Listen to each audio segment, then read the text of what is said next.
Guys, ఈరోజు fundamentals of బెప్స్ చూద్దాం. Base erosion and profit sharing. నాకు రీసెంట్ గా చికెన్ పాక్స్ రావడం వల్ల నేను వీడియో ఆన్ చేయట్లేదు. సో ఈరోజు ఆడియో లెసన్ ఉంటుంది అండ్ మీకు పీడిఎఫ్ చూపిస్తూ ఉంటాను అనమాట.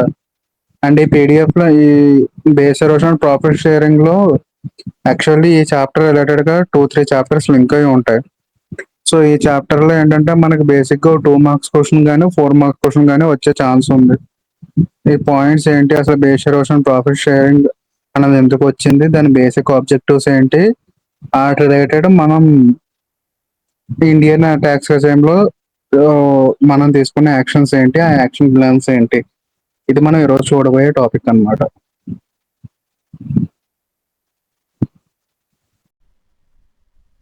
ఈ బెప్స్ అంటే ఏంటి అండ్ దాని రిలేటెడ్ ఇష్యూస్ ఏంటో ఒకసారి చూద్దాం. బెప్స్ అంటే నథింగ్ బట్ సింపుల్ గా చెప్పాలంటే ప్రాఫిట్ ట్యాక్స్ కట్టకుండా ఉండడానికి చూసుకునే మెజర్స్ అని చెప్పుకోవచ్చు. మీకు దీన్ని ఎగ్జాంపుల్గా చెప్పాలంటే కంపెనీ ఒక చోట ఉంటుంది. ఇప్పుడు ఫర్ సపోజ్ కంపెనీ కంట్రీ ఏలో ఉంది, కంట్రీ బిలో దాని బ్రాంచ్ ఉందన్నమాట. కంట్రీ బిలో కంపెనీకి యాక్టివిటీస్ ఏమీ లేవు. కాకపోతే అక్కడ ఏంటంటే కంట్రీ బిలో మీకు 5% ట్యాక్సిబిలిటీ ఉంటే కంట్రీ ఏలో 40% ట్యాక్సిబిలిటీ ఉంది.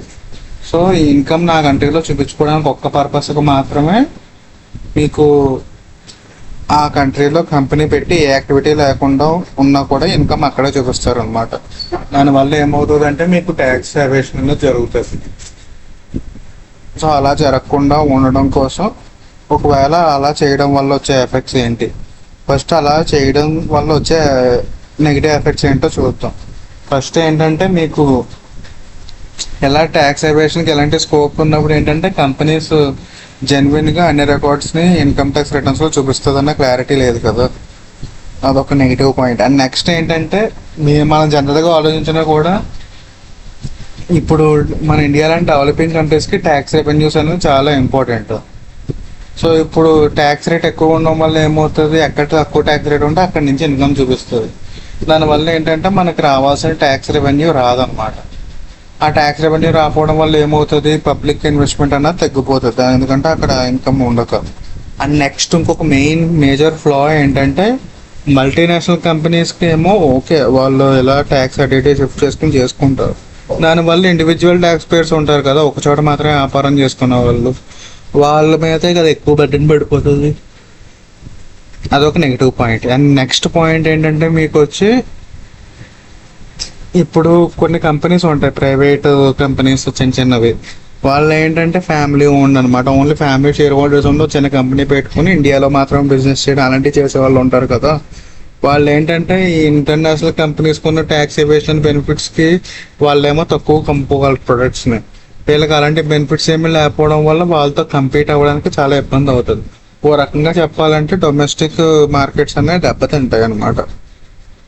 ఇది బెప్స్ కొన్ని అడ్వర్స్ ఎఫెక్ట్స్. ఒకసారి మీకు స్క్రీన్ మీద పెడతాను చూసుకోండి, మొత్తం 4 పాయింట్లు.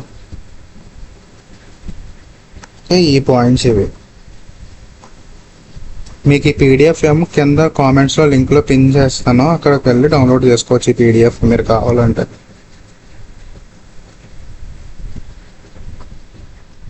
సో నెక్స్ట్ ఈ బెప్స్ అన్నది ఏంటి అన్నది చెక్ చేసాం కదా. ఇప్పుడు ఏంటంటే మనకి OECD అన్నది ఒక మీటింగ్ లాంటిది అనమాట, ఒక ఆర్గనైజేషన్ మీటింగ్ అంటది.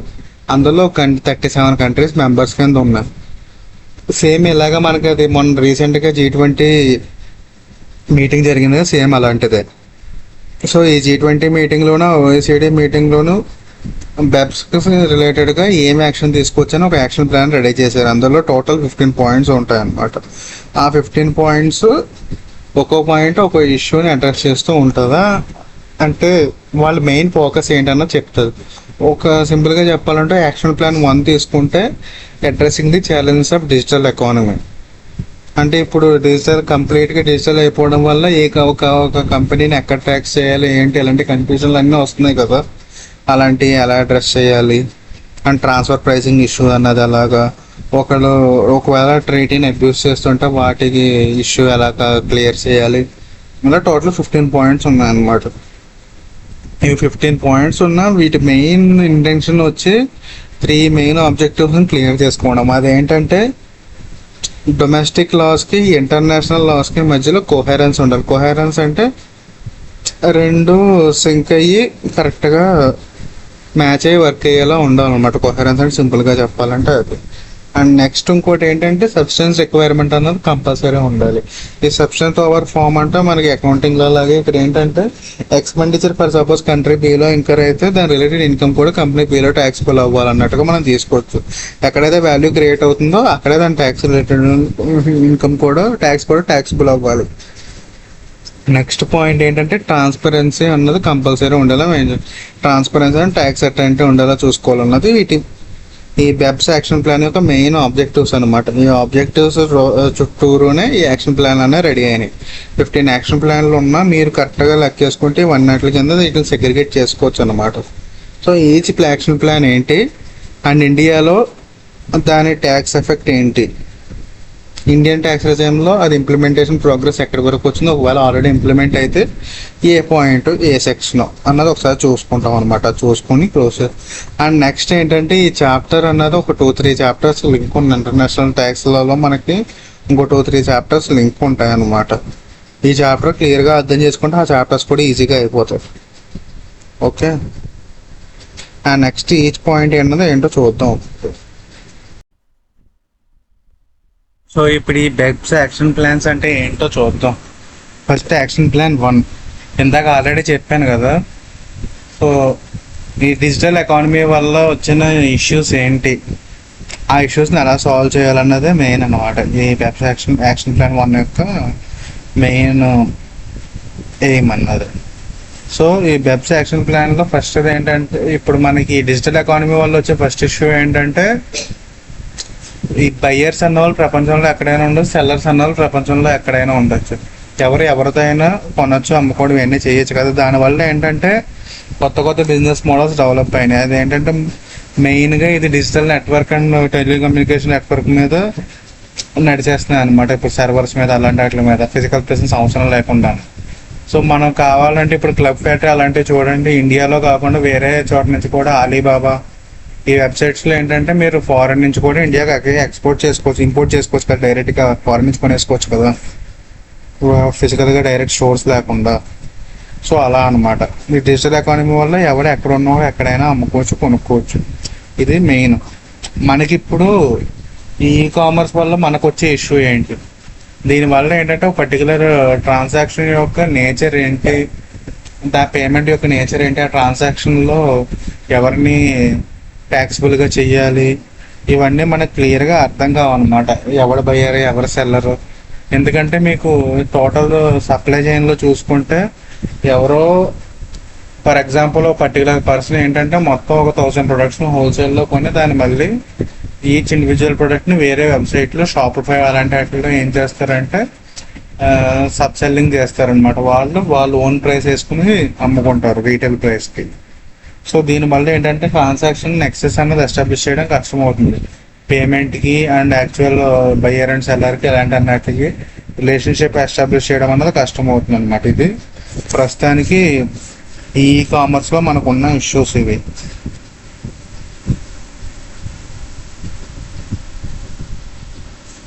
సో ఈ ఇష్యూస్ని ఫేస్ చేయడానికి OECD మనకి ఏం రికమెండేషన్స్ ఇచ్చింది, మొత్తం మనకి 3 రికమెండేషన్స్ ఇచ్చింది అనమాట ఈ OECD అన్నది ఈ action plan model. First recommendation ఏంటంటే ఒక ఆల్రెడీ ఉన్న PE రూల్ని చేంజ్ చేయాలి. PE అంటే పర్మనెంట్ ఎస్టాబ్లిష్మెంట్ రూల్ ఉంటుంది కదా, ఆ రూల్ని మోడిఫై చేసి ఈవెన్తో ఫిజికల్గా దాని ప్రెసెన్స్ ఏమీ లేకపోయినా సరే సిగ్నిఫికెంట్ ఎకనామిక్ ప్రెసెన్స్ కనుక ఒక పర్టికులర్ కంట్రీలో కానీ స్టేట్లో కానీ ఉంటే ఆ కంట్రీలో దానికి PE ఉన్నదని కన్సిడర్ చేయడం. ఇది modifying the existing PE rule అనమాట. ఇది ఒక పాయింట్. ఎలా కాదు అంటే ఒక విర్చువల్ ఫిక్స్డ్ PEని రెడీ చేయాలి. PE అంటే పర్మనెంట్ ఎస్టాబ్లిష్మెంట్. సో నేను PE అని షార్ట్ ఫామ్ వాడుతూ ఉంటా. సో విర్చువల్ ఫిక్స్డ్ PEని వాడాలి అన్నది ఒకటి క్రియేట్ చేయాలి. లేదంటే అది ఎక్కడ క్రియేట్ చేయాలంటే ఈ కంపెనీ సర్వర్ అండ్ వెబ్సైట్ ఏ కంట్రీలో ఎస్టాబ్లిష్ చేసుకుని మెయింటైన్ చేస్తుందో ఆ కంట్రీని విర్చువల్ PE కింద ఫిక్స్ చేయడం. ఇది ఒక పాయింట్. ఇది కాకుండా నెక్స్ట్ ఇంకొక రికమెండేషన్ ఏంటంటే, ఇలా ఇంటర్నేషనల్ ట్రాన్సాక్షన్లు అలాంటివి జరగడం వల్ల దాని మీద విత్ హోల్డింగ్ ట్యాక్స్ కానీ ఈక్వలైజేషన్ లేవి అలాంటివి అన్నది అప్లై చేయమంటుంది అనమాట. ఇవి ఓఈసీడీ ఈ యాక్షన్ ప్లాన్ మనకి ఇచ్చిన రికమెండేషన్స్. ఆ పాయింట్స్ ఎక్కడే ఉన్నాయో చూద్దాం ఒకసారి. So modifying the existing PE ఇది ఆల్రెడీ డిస్కస్ చేసుకున్నాం కదా. Virtual fixed place of PE and imposition of final with holding tax. ఇవి రికమెండేషన్స్. సో ఫస్ట్ ఏంటంటే ఈ బెప్స్ యాక్షన్ ప్లాన్ అన్నది ఆల్రెడీ మనకి 2015లో ఒకసారి ఓఈసీడీ రికమెండేషన్స్ ఇచ్చింది. ఇప్పుడు 2018-19 ఆ తర్వాత బెప్స్ 2.0 అని ఒకటి ఇంట్రడ్యూస్ చేసింది. ఈ బెప్స్ 2.0 అన్నది మెయిన్గా టూ పిల్లర్స్ అన్నది దానికి మెయిన్ అనమాట. ఫస్ట్ పిల్లర్ అన్న సార్ 2 మెయిన్ పాయింట్ ఆఫ్ వ్యూస్లో నడుస్తుంది ఈ ఇది బెప్స్ 2.0 యాక్షన్ ప్లాన్ అన్నది ఓఈసీడీ రికమెండేషన్స్.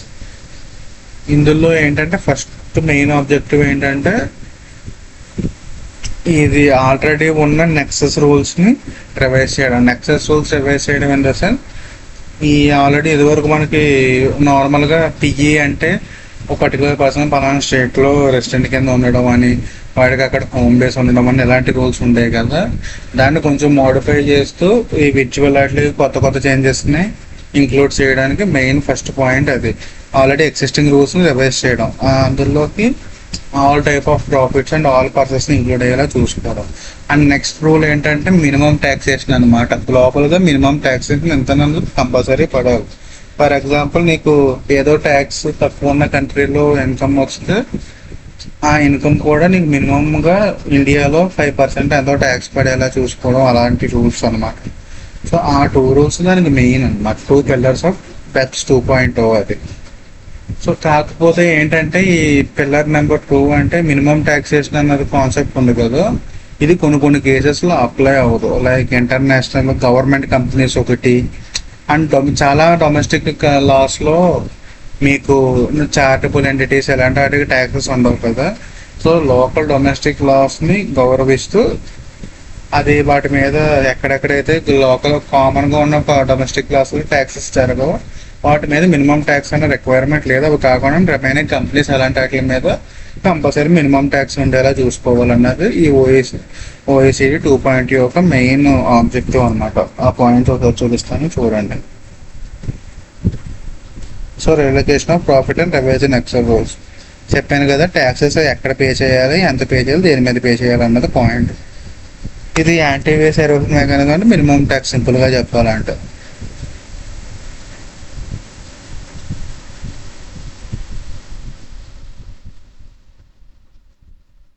ఒకవేళ ఏదన్నా ఒక ఫారిన్ కంపెనీకి 750 మిలియన్ యూరోస్ అంటే తక్కువ ఇన్కమ్ వస్తే అవి కూడా ఇందులో కవర్ అవ్వవు. కన్సాలిడేటెడ్ రెవెన్యూస్ అంటే ఇప్పుడు ఫర్ ఎగ్జాంపుల్ ఇప్పుడు కంట్రీ ఏలో 100 million euros, country below 250 million euros ఉందనుకోండి. టోటల్లో 750 కంటే తక్కువ ఉన్నది కదా, ఇంకా 750 మిలియన్ కంటే తక్కువ ఉంది కదా రెవెన్యూ. సో అందులో కూడా ఈ మినిమం ట్యాక్స్ అనేది అప్లికబిలిటీ అవ్వదు. ఇవి జనరల్గా 2.0లో ఉన్న మెజర్స్ అన్నమాట. సో ఇప్పుడు ఇవన్నీ చూసాం కదా. ఆల్రెడీ మనం ఓఈసీడీ రికమెండేషన్స్ ఏదో డిస్కస్ చేసుకున్నాం. ఇప్పుడు ఓఈసీడీ రికమెండేషన్స్లో ఇండియా ఏమైనా ఇంప్లిమెంట్ అయినాయా? సో ఇండియాలో మనకు ఆల్రెడీ ఈక్వలైజేషన్ లేవి 3 చాప్టర్స్ చదివినప్పుడు చూసాం. సిగ్నిఫికెంట్ ఎకనామిక్ ప్రెసెన్స్ అన్న డెఫినేషన్ మనం అక్కడ చూసాం. సిగ్నిఫికెంట్ ఎకనామిక్ ప్రెసెన్స్ అంటే ఏంటి? ఇండియన్ ట్యాక్స్ రిజైన్లో ఈధర్ ఒక ఎన్ఆర్ఐ మనకి ఇండియాలో ఉండే ఎనీ పర్సన్కి గూడ్స్ ఆర్ సర్వీసెస్ కానీ సాఫ్ట్వేర్ అమ్మడం కానీ ఏం చేసినా కూడా నీకు దాని మీద ఒకవేళ ఆ ట్రాన్సాక్షన్ రిలేటెడ్ ఇన్కమ్ 2 crores అంటే ఎక్కువ ఉంటే కనుక ఆ ట్రాన్సాక్షన్లో వాడికి సిగ్నిఫికెంట్ ఎకనామిక్ ప్రెసెన్స్ ఉన్నట్టు. అలా కాదు, వీడికి ఇండియా వాళ్ళతో ఏ లింక్లో లేవు, బట్ ఏంటంటే వీడు ఇండియాలో యూజర్స్ని ఫారిన్కి లింక్ చేయడం అలాంటివి చేస్తాడనమాట. కరెక్ట్గా చెప్పాలంటే ఒక వ్యాపారికి ఇండియాలో 3 lakhs కంటే ఎక్కువ యూజర్ బేస్ ఉంది. ఆ యూజర్ బేస్ ఉంటే కనుక వాడికి సిగ్నిఫికెంట్ ఎకనామిక్ ప్రెసెన్స్ ఉందన్నది ఇండియాలో మనకి ఈక్వలైజేషన్ లెవెల్లో చూసుకున్న డెఫినేషన్. అది సిగ్నిఫికెంట్ ఎకనామిక్ ప్రెసెన్స్ అంటే ఈధర్ ఒక ఎన్ఆర్ఐ ఇండియాతో రెసిడెంట్ ఇండియన్తో చేసిన business or goods or services ఏదైనా 2 crores కంటే ఎక్కువ ఉండాలి ట్రాన్సాక్షన్స్. అండ్ నెక్స్ట్ ఏంటంటే ఇండియా ఇండియన్ పీపుల్ అంటే ఇండియా వాళ్ళకి అడ్వర్టైజ్మెంట్లు చూపించడం, ఇండియా వాళ్ళకి ఇండియా నుంచి యాడ్ రెవెన్యూ జనరేట్ చేసుకోవడం ఇలాంటివన్నీ చేసే వాళ్ళు ఉంటారు కదా బిజినెస్. అలాంటి బిజినెస్ చేసే వాళ్ళకి మినిమం 3 lakhs యూజర్స్ కంటే ఎక్కువ ఉంటే కూడా వాళ్ళని సిగ్నిఫికెంట్ ఎకనామిక్ ప్రెసెన్స్ ఇండియాలో ఉందని లెక్క అనమాట. సో ఈ మనం సిగ్నిఫికెంట్ ఎకనామిక్ ప్రెసెన్స్ అన్న దానికి ఈ అగ్రిమెంట్ ఇండియాలో అవ్వలేదు, ఇండియాలో నేను లేను, ఇలాంటివి ఏమీ పని అవ్వు అనమాట. అన్నీ ట్యాక్సిబుల్ అవుతాయి. సిగ్నిఫికెంట్ ఎకనామిక్ ప్రెసెన్స్ ఇండియాలో ఉన్నట్టు అవుతుంది అనమాట. ఆ పాయింట్సే ఇవి. ఈ సిగ్నిఫికెంట్ ఎకనామిక్ ప్రెసెన్స్ అంటే మనం విర్చువల్ ఫిక్స్డ్ పీ అనుకున్నాం కదా, సేమ్ అదే టైప్లో కవర్ అవుతుంది అన్నమాట. ఈ పాయింట్స్ ఆల్రెడీ మనం ఇప్పుడు మాట్లాడుకున్నాం కదా. ఒక్కసారి చూడండి, చూసి ఒక 5 seconds తర్వాత యాక్షన్ ప్లాన్ 2 ఏంటో చూద్దాం. ఓకే,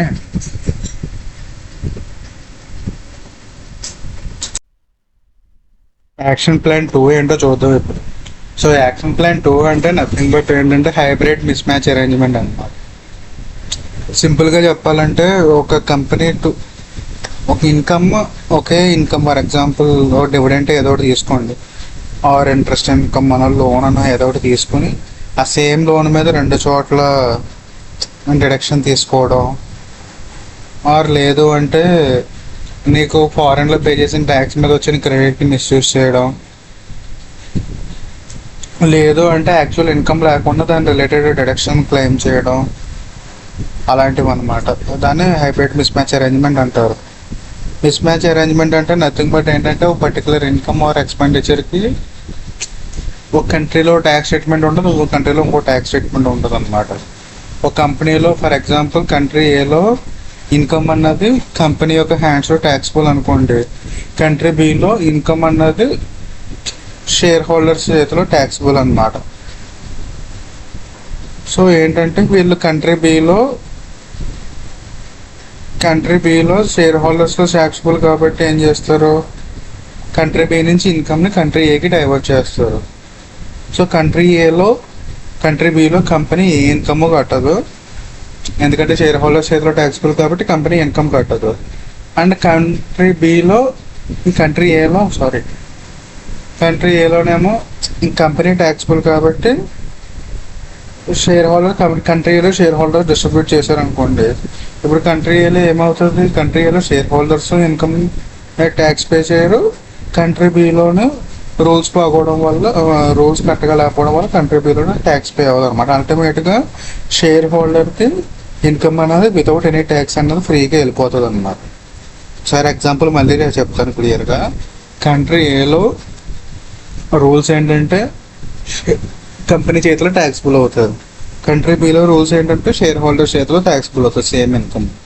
ఇప్పుడు కంట్రీ బిలో కంపెనీ ఏం చేసిందంటే ఇన్కమ్ మొత్తాన్ని కంట్రీ ఏలో షేర్ హోల్డర్స్కి, కంట్రీ ఏలో కంపెనీకి ట్రాన్స్ఫర్ చేసి కంట్రీ ఏలో షేర్ హోల్డర్ డిస్ట్రిబ్యూట్ చేసింది. కంట్రీ ఏ రూల్స్ ప్రకారంగా ఏంటంటే షేర్ హోల్డర్ కంపెనీయే ట్యాక్స్ పే చేయాలన్నమాట. సో కంపెనీ ట్యాక్స్ పే చేయాలి కాబట్టి కంట్రీ ఏలో షేర్ హోల్డర్స్కి ఇవ్వడం, డైరెక్ట్గా షేర్ హోల్డర్స్కి ఇచ్చేసారు కదా. సో డైరెక్ట్గా షేర్ హోల్డర్స్ ఇవ్వడం వల్ల షేర్ హోల్డర్స్ ఏ రూపాయి ట్యాక్స్ పే చేయరు. And country below country below కంపెనీకి ఇచ్చారు కాబట్టి కంపెనీ ట్యాక్స్ పే చేయాలి, షేర్ హోల్డర్స్ ట్యాక్స్ పే చేయాలి కాబట్టి కంపెనీ ట్యాక్స్ పే చేయదు. అలా 2 చోట్ల ట్యాక్స్ అవాయిడెన్స్ అవుతుంది కదా. అలాంటివి ఈ హైబ్రిడ్ మిస్ మ్యాచ్లోకి వస్తాయి అన్నమాట. నీకు ఒకటే లోన్ మీద పే చేసిన ఇంట్రెస్ట్ని నీ కంపెనీలోనే క్లెయిమ్ చేసుకొని ఇండివిజువల్ అని క్లెయిమ్ చేయడం, అలాంటివన్నీ కూడా వస్తాయి హైబ్రిడ్ మిస్ మ్యాచ్లోకి. ఈ హైబ్రిడ్ మిస్ మ్యాచ్లోకి జరగకుండా ఉండాలంటే జనరల్గా చెప్పిన అమెండ్మెంట్స్ ఏంటంటే యాక్షన్ 2 ప్లాన్లో ఒక కంట్రీ దాని యొక్క ఇన్ఫర్మేషన్ కంప్లీట్గా డిస్క్లోజ్ చేయదు అంటే దాన్ని ఒపాక్ ఎంటిటీ అంటారు అనమాట. ఒపాక్ ఎంటిటీ అంటే ఆ నాన్ రెసిడెంట్ కంట్రీ మనకి ఇన్ఫర్మేషన్ పూర్తిగా డిస్క్లోజ్ చేయదు, మనకు కావాల్సిన ఇన్ఫర్మేషన్. అలాంటప్పుడు ఏంటంటే మనం కూడా దానికి ఇన్ఫర్మేషన్ అనేది క్లియర్గా డిస్క్లోజ్ చేయకూడదు అనమాట. ఒకవేళ నెక్స్ట్ రూల్ ఏంటంటే ఈ ఫారెన్ ట్యాక్స్ క్రెడిట్ వస్తుంది కదా, ఒకవేళ ఫారెన్ ట్యాక్స్ క్రెడిట్ మనం ఇచ్చిన ఒక అమ్మాయికి ఫారెన్ ట్యాక్స్ క్రెడిట్ ఇచ్చి ఆ కంపెనీ ఏం చేస్తుందంటే ఆ ఫారెన్ ట్యాక్స్ క్రెడిట్ అది యూజ్ చేయకుండా దాని గ్రూప్ కంపెనీకి ట్రాన్స్ఫర్ చేస్తుంది అనుకోండి, అలాంటి వాటికి మనం ట్యాక్స్ క్రెడిట్ అనేది ఇవ్వకూడదు అనమాట. ఏవి వాటికి ఇచ్చిన రికమెండేషన్స్, ఒకసారి రికమెండేషన్స్ ఇంకా స్క్రోల్ చేసి చూద్దాం.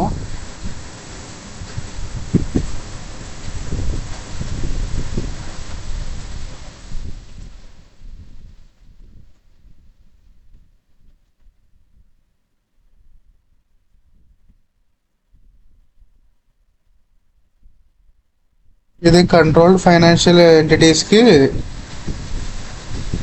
అమెండ్మెంట్స్ తీసుకొచ్చి క్లియర్గా అంటే దాని రిలేటెడ్ ట్యాక్స్ ఇన్కమ్ కూడా డొమెస్టిక్గా ట్యాక్స్బుల్ అయ్యేలా చూసుకోవాలన్నమాట. ఈ కంట్రోల్డ్ ఫైనాన్షియల్ కార్పొరేషన్ అంటే ఏంటంటే, ఫర్ ఎగ్జాంపుల్ నాకు ఫారెన్లో కంపెనీ ఉంది, యూఎస్లో ఎక్కడో. అందులో ఏంటంటే ఇండియన్ షేర్ హోల్డర్సే 90% ఉన్నారు అనుకోండి.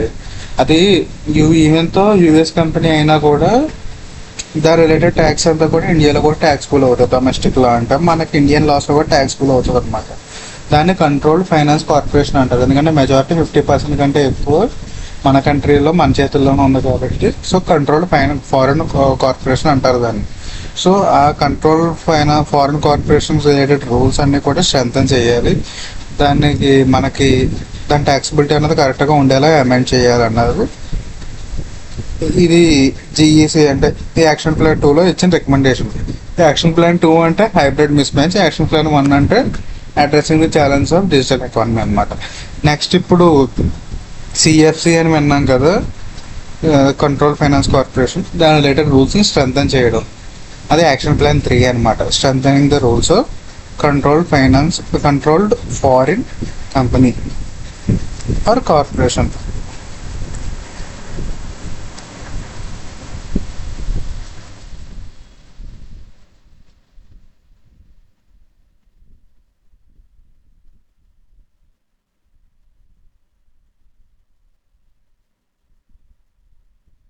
అది ఇప్పుడు ఈ యాక్షన్ ప్లాన్ 3 అనేది ఏ పాయింట్ మీద యాక్షన్ తీసుకుంటుందన్న చూద్దాం.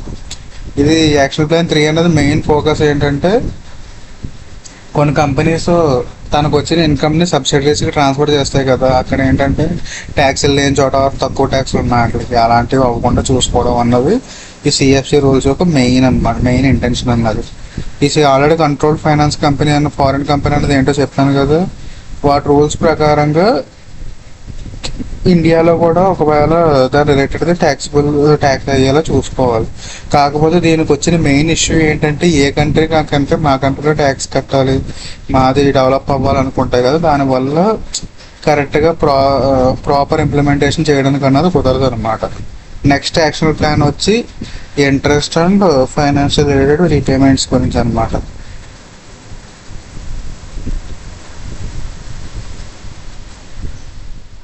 సో ఈ పాయింట్ ఇప్పుడు డిస్కస్ చేసుకుందాం మనం. ఇప్పుడు యాక్షన్ ప్లాన్ 4 చూద్దాం. ఇందాక ఆల్రెడీ డిస్కస్ చేసుకున్నాం కదా, interest reduction, financial payments related. ఇది సేమ్ ఎగ్జాంపుల్ కంటిన్యూ చేసుకోవచ్చు అనమాట. వీళ్ళు ఏం చేస్తారంటే, ఏదన్నా హై ట్యాక్స్ కంట్రీలో లోన్ తీసుకోవడానికి చూస్తారు అనమాట. ఇది ఒక విధంగా ట్యాక్స్ ఎవేషన్. అండ్ నెక్స్ట్ ఇంకోటి ఏంటంటే, ఒక కంపెనీ, ఫర్ ఎగ్జాంపుల్ కంపెనీ ఏ నీకు హై ట్యాక్స్ కంట్రీలో 15%కి ఎందుకో ట్యాక్స్ తీసుకుంది అనమాట, ఇంట్రెస్ట్కి తీసుకుంది. ఆ కంపెనీ ఏ ఏంటంటే దాని సబ్సిడరీ కంపెనీ బికి 15% కాస్త 20% ఇంట్రెస్ట్కి ఇస్తుంది అనమాట కంపెనీ బి. దానివల్ల ఏంటంటే యాక్చువల్ ఇంట్రెస్ట్ ఎక్స్పెన్స్ కంటే ఎక్కువ ఇంట్రెస్ట్ ఎక్స్పెన్స్ చూపించుకొని ట్యాక్స్ తగ్గించుకోవడానికి చూసుకుంటారు అనమాట. ఇదొక పాయింట్. అండ్ ఏంటంటే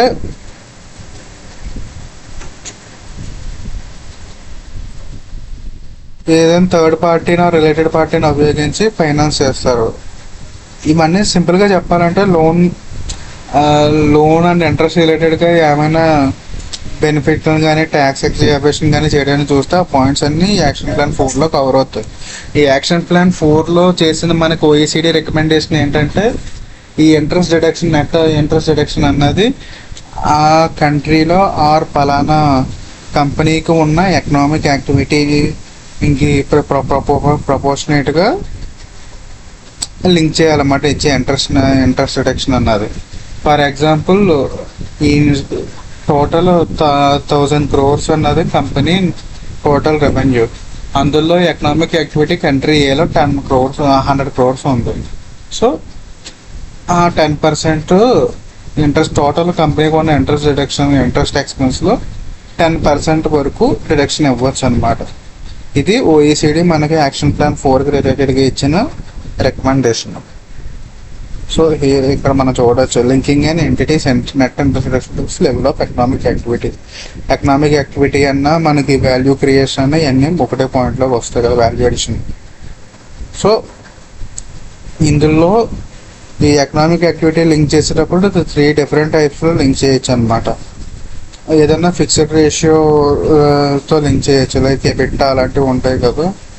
ఎబిట్టాకి ఎక్స్పెండిచర్కి లింక్ చేయడం, ఆర్ ఓవరాల్గా గ్రూప్ రెవెన్యూ బేస్ మీద స్ప్రెడ్ చేయడం, ఆర్ లేదు అంటే particular level of target reach అయిన తర్వాత ఆ టార్గెట్కి అంటే ఫర్ ఎగ్జాంపుల్ ఇంత level of economic activity reach అయితే ఇంత పర్సెంటేజ్ ఇంట్రెస్ట్ రిడక్షన్ ఇస్తాం ఉన్నది. సో ఇలా డిఫరెంట్ పాయింట్స్ అనమాట. ఇండియన్ ట్యాక్స్ రిజైమ్లో ఇప్పుడు ఈ ఇంట్రెస్ట్ రిలేటెడ్గా ఏమైనా పాయింట్స్ ఉన్నాయో లేదో చూద్దాం. మనం ఆల్రెడీ ట్రాన్స్ఫర్ ప్రైసింగ్ చాప్టర్లో మనకు సెక్షన్ 94B ఇంట్రెస్ట్ రిడక్షన్ గురించి చూసాం. అందులో ఏముంటుందంటే 30% ఎక్సెస్ ఆఫ్ ఎబిట్టా అనమాట. ఫర్ ఎగ్జాంపుల్ 1 crore ఏమో మీకు ఇంట్రెస్ట్ పేమెంట్ ఉంది, అండ్ ఎబిట్టా వచ్చి మీకు 2 crores ఉంది. సో 2 crores 30% అంటే ఎంత, 60 lakhs. సో ఈ 1 crore 60 lakhs which ever is lower అన్న డైరెక్షన్ అన్నది మనకు వస్తుంది. సో ఈ 1 crore 60 lakhs లోవర్ అన్న 60 lakhs, ఏమైనా 40 lakhs ఏదైతే ఉందో ఆ 40 lakhs డిసలవ్ అయిపోద్ది అనమాట ఆ ఇయర్. సో ఆ డిసలవ్ అయిన ఎక్స్పెండిచర్ ఒకవేళ నెక్స్ట్ ఇయర్లో మనకి ఏమైనా ఎలిజిబిలిటీ ఉంటే ఆ నెక్స్ట్ ఇయర్లో క్యారీ ఫార్వర్డ్ అయ్యి అందులో ఎలిజిబిలిటీలో కవర్ అవుతుంది అనమాట. సో ఈ 94B అప్లికబిలిటీ ఏంటంటే Indian company or foreign company అయ్యి ఉంటే, ఫారిన్ కంపెనీ ఇండియాలో పిఏ ఉంటే వారందరికీ ఇది అప్లై అవుతుంది. Indian company or foreign establishment PE అంటే ఇండియాలో ఫారిన్ కంపెనీకి పర్మనెంట్ ఎస్టాబ్లిష్మెంట్ ఉండాలన్నమాట.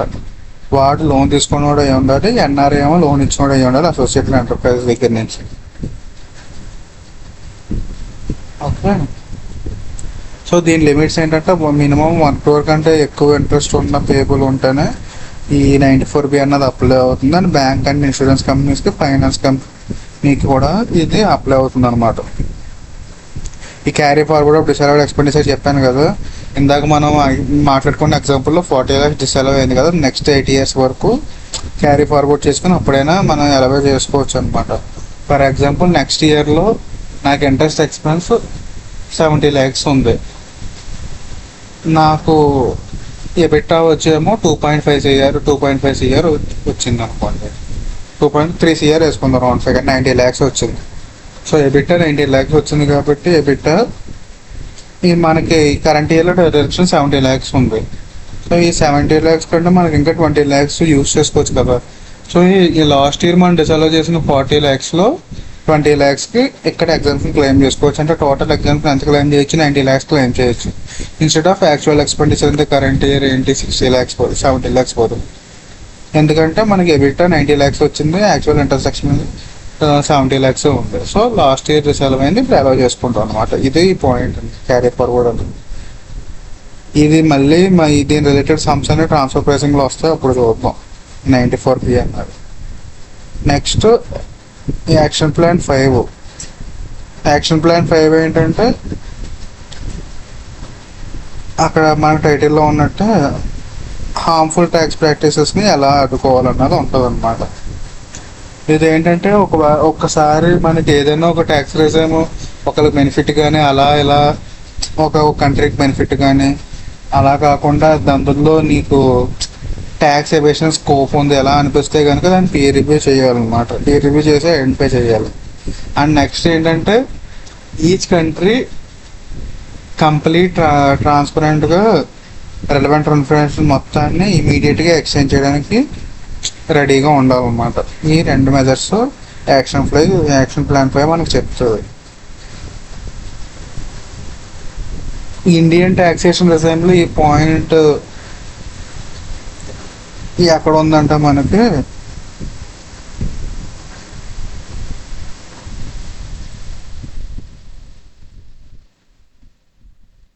ఇండియన్ ట్యాక్సేషన్ విషయంలో మనకు రాయల్టీ రిలేటెడ్ ఇష్యూ ఇందాక ఆల్రెడీ ఫస్ట్ చెప్పాను కదా. ఇండియాలో డెవలప్ అయితే కనుక అది ఇండియాలో ట్యాక్స్బుల్ అవ్వాలని. అది ఎలా ఐడెంటిఫై చేశారంటే దాన్ని ఒకసారి ఈ నెక్సస్ అప్రోచ్ అన్నది ఓఎసిడి రికమెండేషన్లో యాక్షన్ ప్లాన్ ప్రకారంగా మనకి ఇంప్లిమెంటేషన్ అయ్యింది. దానివల్ల ఏంటంటే ఈ ఈ ఇంటలెక్చువల్ ప్రాపర్టీ రిలేటెడ్ అంటే రాయల్టీ, ఇంటలెక్చువల్ ప్రాపర్టీ అంటే nothing but rights and patents కదా. సో దాని ప్రకారంగా వచ్చిన రూలే ఎగ్జాంపుల్ రూల్ అనమాట ఇండియన్ ట్యాక్సేషన్ రాయల్టీ రిలేటెడ్. ఏంటంటే ఒకవేళ ఇండియాలో డెవలప్ అయ్యి దాని రీసెర్చ్ అండ్ డెవలప్మెంట్ అంతా కూడా ఇండియాలోనే ఖర్చు అయ్యి అదంతా జరిగింది అనుకోండి, అది యాక్చువల్గా పేటెంట్ ఫర్ ఎగ్జాంపుల్ ఫారిన్ కంట్రీలో కంపెనీ ఓనర్షిప్ ఉన్నా కూడా దాని ట్యాక్సిబిలిటీ ఇండియాలోనే ఉంటుంది. ఇండియాలో డెవలప్ అవ్వడం అన్న సెన్స్ ఏంటంటే అట్లీస్ట్ 75% ఆఫ్ ది ఎక్స్పెండిచర్ అన్నది రీసెర్చ్ అండ్ డెవలప్మెంట్లో పెట్టిన 75% ఆఫ్ ది ఎక్స్పెండిచర్ అన్నది ఇండియాలో పెట్టి ఉండాలన్నమాట. ఈ రోలు ఈ counter harmful tax action plan fly కింద వచ్చింది ఈ మనకు రాయల్టీ రిలేటెడ్ రోల్. దాని ఎగ్జాంపుల్గా కాబట్టి అది ఇక్కడ ఇచ్చారనమాట. సో బేసిక్ యాక్షన్ ప్లాన్ ఫైవ్లో ఏంటంటే ట్రాన్స్పరెన్సీ ఉండాలి, కంపెనీకి ఇన్ఫర్మేషన్ ఫ్రీ ఫ్లో అవ్వాలి, కంట్రీకి మధ్యలో ఉన్నది. అండ్ ఏదన్నా ఒక ట్యాక్స్ బెనిఫిషియల్గా ఉందనిపిస్తే దాన్ని ఒకసారి పీర్ రివ్యూ చేసుకుని దాని రిలేటెడ్ అడ్జస్ట్మెంట్స్ చేసుకోవాలి. అలా చేసిన అడ్జస్ట్మెంట్స్లో ఒక పాయింట్ మనకి ఈ ఇంటలెక్చువల్ ప్రాపర్టీ యొక్క జ్యూరిస్డిక్షన్ సంబంధం లేకుండా ఎక్కడైతే సబ్స్టెన్స్ ఉంటుందో, మనం ఇందాక ఆల్రెడీ 3 మెయిన్ ఆబ్జెక్టివ్స్లో సబ్స్టెన్స్ ఓవర్ ఫామ్ అనుకున్నాం కదా, ఆ పాయింట్ సబ్స్టెన్స్ పాయింట్లో ఇది కవర్ అవుతుంది. ఇండియాలో ఎక్స్పెండిచర్ 75% కంటే ఎక్కువ ఖర్చు పెడితే ఇండియాలో ట్యాక్స్ కూడా అవుతుంది. ఇప్పుడు నెక్స్ట్ యాక్షన్ ప్లాన్ 6, 7, 8 to 10 ఏమో ట్రాన్స్ఫర్ ప్రైసింగ్ రిలేటెడ్ అనమాట. అది పెద్ద డీప్ ఉండదు. నెక్స్ట్ వచ్చి ఏంటంటే మెయిన్ ఇంపార్టెంట్ నెక్స్ట్ ఇంకో 2 టాపిక్స్ ఉన్నాయి ఇందులో. అది ఏంటంటే సిబిసి రిపోర్టింగ్ ఒకటి. సిబిసి రిపోర్టింగ్ కూడా కంట్రీ బై కంట్రీ రిపోర్టింగ్ కూడా మనం ట్రాన్స్ఫర్ ప్రైసింగ్ చాప్టర్లో మళ్ళీ వస్తుంది. అండ్ నెక్స్ట్ ఇంకోటి ఏంటంటే మల్టీలాటరల్ ఇన్స్ట్రుమెంట్ అనమాట. ఈ మల్టీలాటరల్ ఇన్స్ట్రుమెంట్ అన్నది మెయిన్ ఇక్కడ ఈ చాప్టర్లో మనకి మెయిన్ టాపిక్ లాంటిది అనమాట యాక్షన్ ప్లాన్ 15. సో ఈ యాక్షన్ ప్లాన్స్ చూసుకుని మూవ్ ఆన్ అవుదాం. First action plan 6. ఈ యాక్షన్ ప్లాన్ 6 ఏంటంటే ప్రివెంటింగ్ ట్రీటీ అబ్యూస్. ఈ ప్రివెంటింగ్ ట్రీటీ అబ్యూస్ అంటే మీకు సింపుల్గా చెప్పాలంటే ఏం చేస్తారంటే, నేను ఆ కంట్రీలో రెసిడెంట్ని కాదు, ఒకటికి నేను ఫర్ ఎగ్జాంపుల్ నేను కంట్రీ ఏ రెసిడెంట్ని, కంట్రీ బిలో రెసిడెంట్ కాదు, కాకపోతే ఆ లాలో ఉన్న లూప్ హోల్స్ని బట్టి నేను కంట్రీ బిలో రెసిడెంట్ కింద చూపించుకుంటాను ఆ ట్యాక్స్ బెనిఫిట్స్ కోసం. ఒకసారి మళ్ళీ ఎగ్జాంపుల్ క్లియర్గా చెప్తా. Country A, country B, country C ఉన్నాయి. కంట్రీ బికి కంట్రీ సికి మధ్యలో ఒక ట్యాక్స్ ట్రీటీ ఉంది. దానివల్ల వాటికి చాలా బెనిఫిట్లు ఉన్నాయన్నమాట.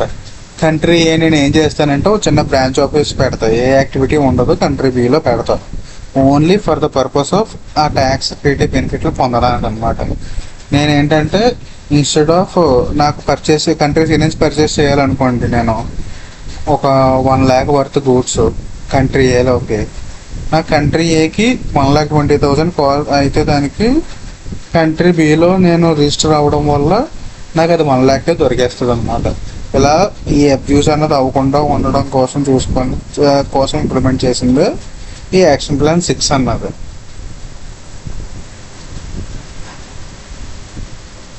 ఈ యాక్షన్ ప్లాన్ 6కి పెట్టిన రూల్స్ ఏంటి? ఈ రూల్స్ అంటే 2 మేజర్ రూల్స్ ఉంటాయి. ఒకటి ఏంటంటే లిమిటేషన్ ఆఫ్ బెనిఫిట్ క్లాస్ అన్నది యాడ్ చేస్తారు, లేదంటే ప్రిన్సిపల్ పర్పస్ టెస్ట్ అనమాట. ఈ ప్రిన్సిపల్ పర్పస్ టెస్ట్ అంటే అది యాక్చువల్గా ఒక పర్టికులర్ కంపెనీలో పర్టికులర్ ఏరియాలో కంపెనీ యాక్చువల్గా ఆపరేట్ అవుతుందా లేదంటే షెల్ఫ్ కంపెనీ లాగా అలాంటి కంపెనీ అదే చెక్ చేయడానికి చేస్తుంది అనమాట. లిమిటేషన్ ఆఫ్ బెనిఫిట్ రూల్ అంటే బెనిఫిట్ క్లాస్ ఆర్ రూల్ అంటే ఏంటంటే చెప్పాలంటే మీకు రిస్ట్రిక్టెడ్ బెనిఫిట్ వస్తుంది అనమాట. ఫర్ ఎగ్జాంపుల్ మీకు కంపెనీలో ఎంత ఎక్స్పెండిచర్ అయ్యి ఎంత మినిమం ఎంత పర్సంటేజ్ మీరు అక్కడ యాక్టివిటీ చేస్తుంటేనే ఇది వస్తుంది, ఈ పర్టికులర్ బెనిఫిట్ అనేది మీకు వస్తుంది. ఇండియన్ ట్యాక్స్ రిజైమ్లో మనకి ఎగ్జాంపుల్స్ ఇస్తాను అనమాట. ఇది లిమిటేషన్ ఆఫ్ బెనిఫిట్ క్లాస్ అనేది రిలేటెడ్ ఎగ్జాంపుల్ ఇస్తారు. ఈ లిమిటేషన్ ఆఫ్ బెనిఫిట్ క్లాస్ అనేది మనం మా మారిషస్లో మారిషస్తో జరిగిన కంట్రీ ట్రీటీలోనూ ఉన్నది, సింగపూర్తో జరిగిన కంట్రీ ట్రీటీలోనూ ఉన్నది అనమాట. మీకు ఈ ట్రీటీలో సింపుల్గా పాయింట్ చెప్పాలంటే ఇండియన్ ఎక్స్పెండిచర్లో ఎంత పర్సంటేజ్ పెట్టినా ఆర్ లైక్ మారిషియన్ రూపీస్లో ఎంత ఎక్స్పెండిచర్ పెట్టినా ఇక్కడ పాయింట్ అని చూసారా. If expenditure on operations in the contracting state అంటే కాంట్రాక్టింగ్ స్టేట్ అంటే నథింగ్ బట్ మారిషస్ అనమాట. ఈ మారిషస్లో minimum Mauritian rupees 15 lakhs or above or Indian rupees 7 lakhs or above ఖర్చు పెడితే మాత్రమే మీకు ఈ బెనిఫిట్ అనేది వస్తుంది అనమాట. ఈ బెనిఫిట్ ఏంటంటే ఇది క్యాపిటల్ గెయిన్స్ రిలేటెడ్ బెనిఫిట్ అనమాట. నార్మల్గా క్యాపిటల్ గెయిన్స్కి ఇప్పుడు ఇండియాలో 20% ట్యాక్స్ అనుకోండి.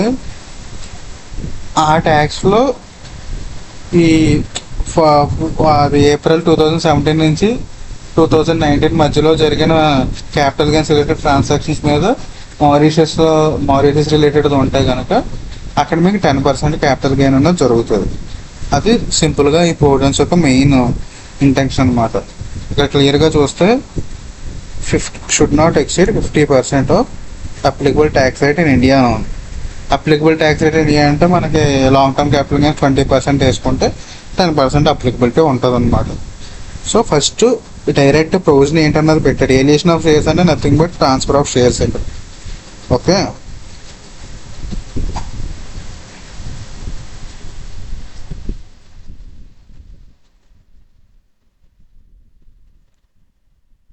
సో ఈ ఎల్ఓబి క్లాస్ అంటే limitation of benefit class. Limitation of benefit class అంటే ఈ 50% యాక్చువల్ లయబిలిటీ అనేది ఎగ్జాంపుల్ కరెక్ట్గా చెప్పాలంటే లిమిటేషన్ ఆఫ్ బెనిఫిట్ అంటే ఒక ప్రొవిజన్కి ఉన్న ఎక్సెప్షన్ లాంటిది అనమాట. ఆ ఎక్సెప్షన్ ఎప్పుడు అప్లై అవుతుంది అన్నది. సో ఒక మారిషస్లో minimum 15 lakh rupees or Indian రూపీస్లో 7 lakh రూపీస్ కంటే ఎక్కువ ఈ క్యాపిటల్ గెయిన్ ఏదైనా వితిన్ 12 monthsలో కనుక ఎక్స్పెండిచర్ ఉంటేనే ఇది అప్లై అవుతుంది. సేమ్ టు సేమ్ ప్రొవిజన్ మీకు సింగపూర్ ట్రీటీలో కూడా ఉంటుంది అనమాట. సింగపూర్ ట్రీటీలో ఏంటంటే షేర్స్ ఎక్వైర్డ్ బిఫోర్ 1/4/2017. మారిషస్లో ఏంటంటే 2017 నుంచి 2019 మధ్యలో వచ్చినట్లుగా అనమాట. నెక్స్ట్ యాక్షన్ ప్లాన్ ఏంటంటే prevent the artificial avoidance of permanent establishment అనమాట. ఇది ఏంటంటే వీళ్ళ మెయిన్ ఇంటెన్షన్ ఏంటంటే మీకు ఏ కంట్రీలోనే సిగ్నిఫికెంట్ ప్రెసెన్స్ లేకుండా చూసుకుని అక్కడ ఎక్కడ ట్యాక్స్ పే చేయకుండా ఉందామని చూసుకుంటారు అన్నమాట. ఈ యాక్షన్ ప్లాన్ 7. ఈ యాక్షన్ ప్లాన్ 7 చూసుకొని 8 to 10 చూసుకొని ఆ రిమైనింగ్ మెయిన్ టాపిక్స్ అన్నాను కదా అవి చూసుకొని క్లోజ్ చేసేద్దాం.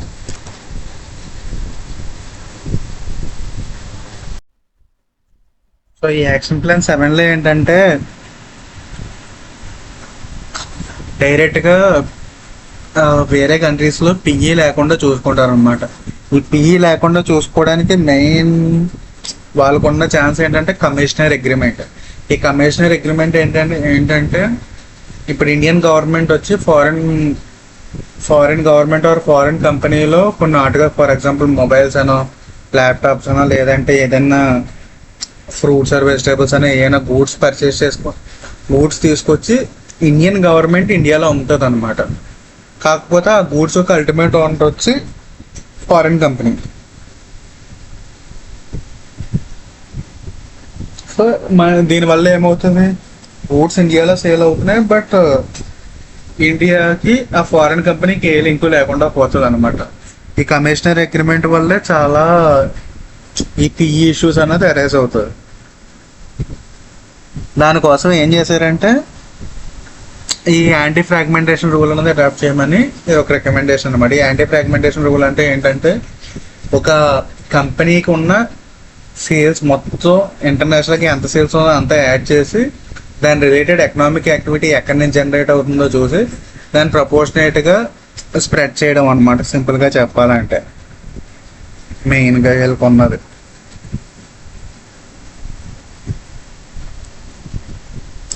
సో ఈ యాక్షన్ ప్లాన్ 7 కోసం మెయిన్గా ఇంప్లిమెంట్ చేసింది ఏంటంటే మల్టీలాటరల్ అగ్రిమెంట్ ఇంప్లిమెంటేషన్ అలాంటివి జరుగుతుంది. మల్టీలాటరల్ ఇన్స్ట్రుమెంట్ అంటే ఏంటంటే ఇది ట్రీటీ కాదు కాకపోతే ఆల్రెడీ ఎగ్జిస్టింగ్ బయోలాటరల్ ట్రీటీస్ ఉంటాయి కదా 2 కంట్రీస్ మధ్యన, వాటిని అమెండ్ చేయడానికి చాలా ఈజీగా ఉపయోగపడుతుంది అనమాట. ఈ మల్టీలేటరల్ ఇన్స్ట్రుమెంట్ అన్నది ఏంటన్నది మనం క్లియర్గా యాక్షన్ ప్లాన్ 12 నుంచి 15 మధ్యలో చూద్దాం. సో ఈ నెక్స్ట్ యాక్షన్ ప్లాన్ 8 ఏంటో చూద్దాం. 8 to 10 ఇందాక ఆల్రెడీ మీకు 8 to 10 చెప్పినట్టు 8 to 10 అంటే కంప్లీటెడ్ ట్రాన్స్ఫర్ ప్రైసింగ్ ప్రొవిజన్స్ అనమాట. ఈ ట్రాన్స్ఫర్ ప్రైసింగ్ ప్రొవిజన్స్ ఏ కేసెస్లో ఇంటాంజిబుల్, ఈ transfer pricing intangible, for example ఒక పర్టికులర్ కంట్రీలో building or immovable property or intangible properties ఉన్నాయి కొన్ని. అవి ఏంటంటే ఇంటాంజిబుల్స్ కాబట్టి వాటిని వాల్యూ కరెక్ట్గా చేయలేము. అంటే ఒక కంట్రీలో పర్టికులర్ ప్రొవిజన్ ఒకలా ఉంటుంది, కంట్రీలో పర్టికులర్ ప్రొవిజన్ ఇంకోలా ఉంటుంది. సో ఈ ఇంటాంజిబుల్స్ అనేవి కరెక్ట్గా వాల్యూ చేయలేము. అండ్ నెక్స్ట్ ఏంటంటే ఇవి యాక్షన్ ప్లాన్ 8 అనుకోండి. ఇంటాంజిబుల్ ప్రొవిజన్స్ వాల్యూ చేయడం అనేది యాక్షన్ ప్లాన్ 8 అనుకోండి. యాక్షన్ ప్లాన్ 9 ఏం తీసుకోవచ్చు అంటే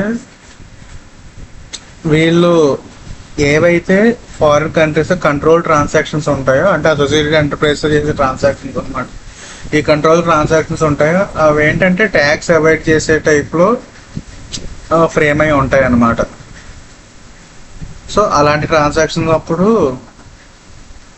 ట్రాన్స్ఫర్ ప్రైసింగ్ గైడ్ లైన్స్ ఎలా ఉండాలి అన్నది యాక్షన్ ప్లాన్ 9 వేసుకోవచ్చు. యాక్షన్ ప్లాన్ 10 అంటే ఇవి ఈ ట్రాన్స్ఫర్ ప్రైసింగ్ రూల్స్ అవన్నీ ఎలా ఉంటాయంటే క్లియర్గా రేషనల్గా ఉండవు. అంటే యాక్చువల్గా యాక్టివిటీని, కంపెనీ ఎకనామిక్ యాక్టివిటీని అండ్ ప్రాఫిట్ని లింకేజ్ లేకుండా ఇష్టం వచ్చినట్టు ఉంటాయి అన్నమాట రూల్స్. సో అవన్నిటిని స్ట్రీమ్ లైన్ చేయాలి. సో ఈ 3 ఇష్యూస్ని అడ్రస్ చేసేది యాక్షన్ ప్లాన్ 8 to 10 అనమాట. సో ఈ యాక్షన్ ప్లాన్ 8 to 10 ప్రకారంగా మనకు వచ్చిన రూల్స్ చూసుకుంటే కనుక ఈ హార్డ్ టు వాల్యూ ఇంటాంజిబుల్స్ అని ఉన్నాయి కదా, ఈ ఇంటాంజిబుల్స్ని ఎలా వాల్యూ చేయాలని అడిషనల్ గైడెన్స్ ఇష్యూ చేసింది. అలాగే ఇంకా అడిషనల్ గైడెన్స్ ఫర్ ఇది ఎకనామిక్ యాక్టివిటీకి అండ్ ఆ రిలేటెడ్ ట్రాన్సాక్షన్స్కి ఎలా వాల్యూ చేయాలన్నది అడిషనల్ గైడెన్స్ అనేది ఇష్యూ చేసింది. యాక్షన్ ప్లాన్ 8 to 10లోకి వస్తాయి అన్నమాట. ఒకసారి 8 to 10 అన్నది స్క్రీన్ మీద చూపిస్తాను మీకు, ఏ పాయింట్స్ అన్నది చూసుకోండి. So addresses transfer pricing issue relating to intangibles already చెప్పాను కదా. ఇంటాంజిబుల్స్ మన వాల్యూ జనరల్గానే వాల్యూ చేయడం కష్టం కాబట్టి అది ఎలా, ఒకవేళ risk and profit ratios action plan 9 risk and profit ratios కరెక్ట్గా మిస్ మ్యాచ్ అవ్వకపోతే దాన్ని ఎలా మిస్ మ్యాచ్ చేయాలి ఇక్కడ మనం క్లియర్గా చూస్తే అర్థమవుతుంది. The capital rich MNG group number where returns present correspond to the level of activity. ఇది సింపుల్గా చెప్పాలంటే ఆ కంట్రీలో ఉన్న ఎకనామిక్ యాక్టివిటీకి అక్కడి నుంచి వచ్చే రిటర్న్స్కి సంబంధం ఉండదు అనమాట. అంటే ఫర్ ఎగ్జాంపుల్ 100 crores ఎక్స్పెండిచర్ ఉంటే 10 crores ఇన్కమ్ వస్తుంది అక్కడి నుంచి. సో అలాంటిది ఎందుకు వస్తుంది, దాని ఇష్యూస్ ఏంటి, దాని అనలైసిస్ చెప్పేది యాక్షన్ ప్లాన్ 9. యాక్షన్ ప్లాన్ 10 ఏంటంటే ఇర్రేషనల్ ట్రాన్సాక్షన్స్ అని చెప్పాను కదా. సో కమర్షియల్ ఇర్రేషనల్ ట్రాన్సాక్షన్స్ అవి. ప్రోగ్రెస్ ఇన్ ఇంప్లిమెంటేషన్ ఇందాక నేను చెప్పినట్టుగానే ఇది revised guide lines on transaction profit split method. ఇందాక చెప్పాను కదా, కంపెనీ యొక్క యాక్టివిటీని మొత్తాన్ని అగ్రిగేట్ చేసి దాన్ని based on economic activity are value creation బట్టి స్ప్లిట్ చేస్తాం కదా, దాని ఎగ్జాంపుల్గా తీసుకొచ్చి ట్రాన్సాక్షన్ ప్రాఫిట్ స్ప్లిట్ మెథడ్. అంటే మనకి ఈ మెథడ్ కూడా మనం ట్రాన్స్ఫర్ ప్రైసింగ్లో చూస్తాం, ట్రాన్స్ఫర్ ప్రైసింగ్ చాప్టర్లో. అండ్ ఇందాక నేను చెప్పినట్టుగానే additional guidance for hard to value intangibles, ఆ పాయింట్ కూడా ఇక్కడ యాడ్ అయ్యింది. ఇది new transfer pricing guidance on action financial transaction అంటే ఇందాక మనం ఆల్రెడీ యాక్షన్ ప్లాన్ 4 చూసాం కదా, ఆ 4 and 8 to 10 అన్నది ఇంట్రడ్యూస్ అయినాయి అని చెప్పారు. ఇది ఇంకా కంప్లీట్గా ఇంట్రడ్యూస్ అవ్వలేదు. సో 8 to 10 అన్నది పూర్తి ఇంప్లిమెంటేషన్ అన్నది నెక్స్ట్ యాక్షన్ ప్లాన్ నెక్స్ట్ 24లో 25లో వచ్చే యాక్షన్ ప్లాన్లో ఇంప్లిమెంట్ అవుతాయి అన్నమాట. ఇప్పటి వరకు మనకి బెప్స్ అంటే ఏంటి, వాటి యాక్షన్ ప్లాన్స్ ఏంటి, వాటి ఎఫెక్ట్స్ ఏంటి అన్నది చూసాం కదా. ఇప్పుడు ఎఫెక్ట్స్ అయినా చూసే ముందు ఈ యాక్టివిటీ ఎంతవరకు జరుగుతుంది, దానికి ఒక మెజర్ ఏంటి, దాన్ని ఎలా మానిటర్ చేయాలి అన్నది మెయిన్ ఇంపార్టెంట్ కదా. సో ఈ యాక్షన్ ప్లాన్ 11 అన్నది కొంచెం ఇంపార్టెంట్ అన్నమాట. 11 and CBC reporting action plan 13 ఒకటి అండ్ యాక్షన్ ప్లాన్ 15 ఒకటి, ఇవి చాలా ఇంపార్టెంట్ అనమాట. సో ఈ యాక్షన్ ప్లాన్ 11లో ఏంటంటే మనకు మేజర్గా 6 ఇండికేటర్స్ ఉంటాయి ఈ పెప్సీ యాక్టివిటీ జరుగుతుంది అని మనకు చెప్పడానికి అనమాట.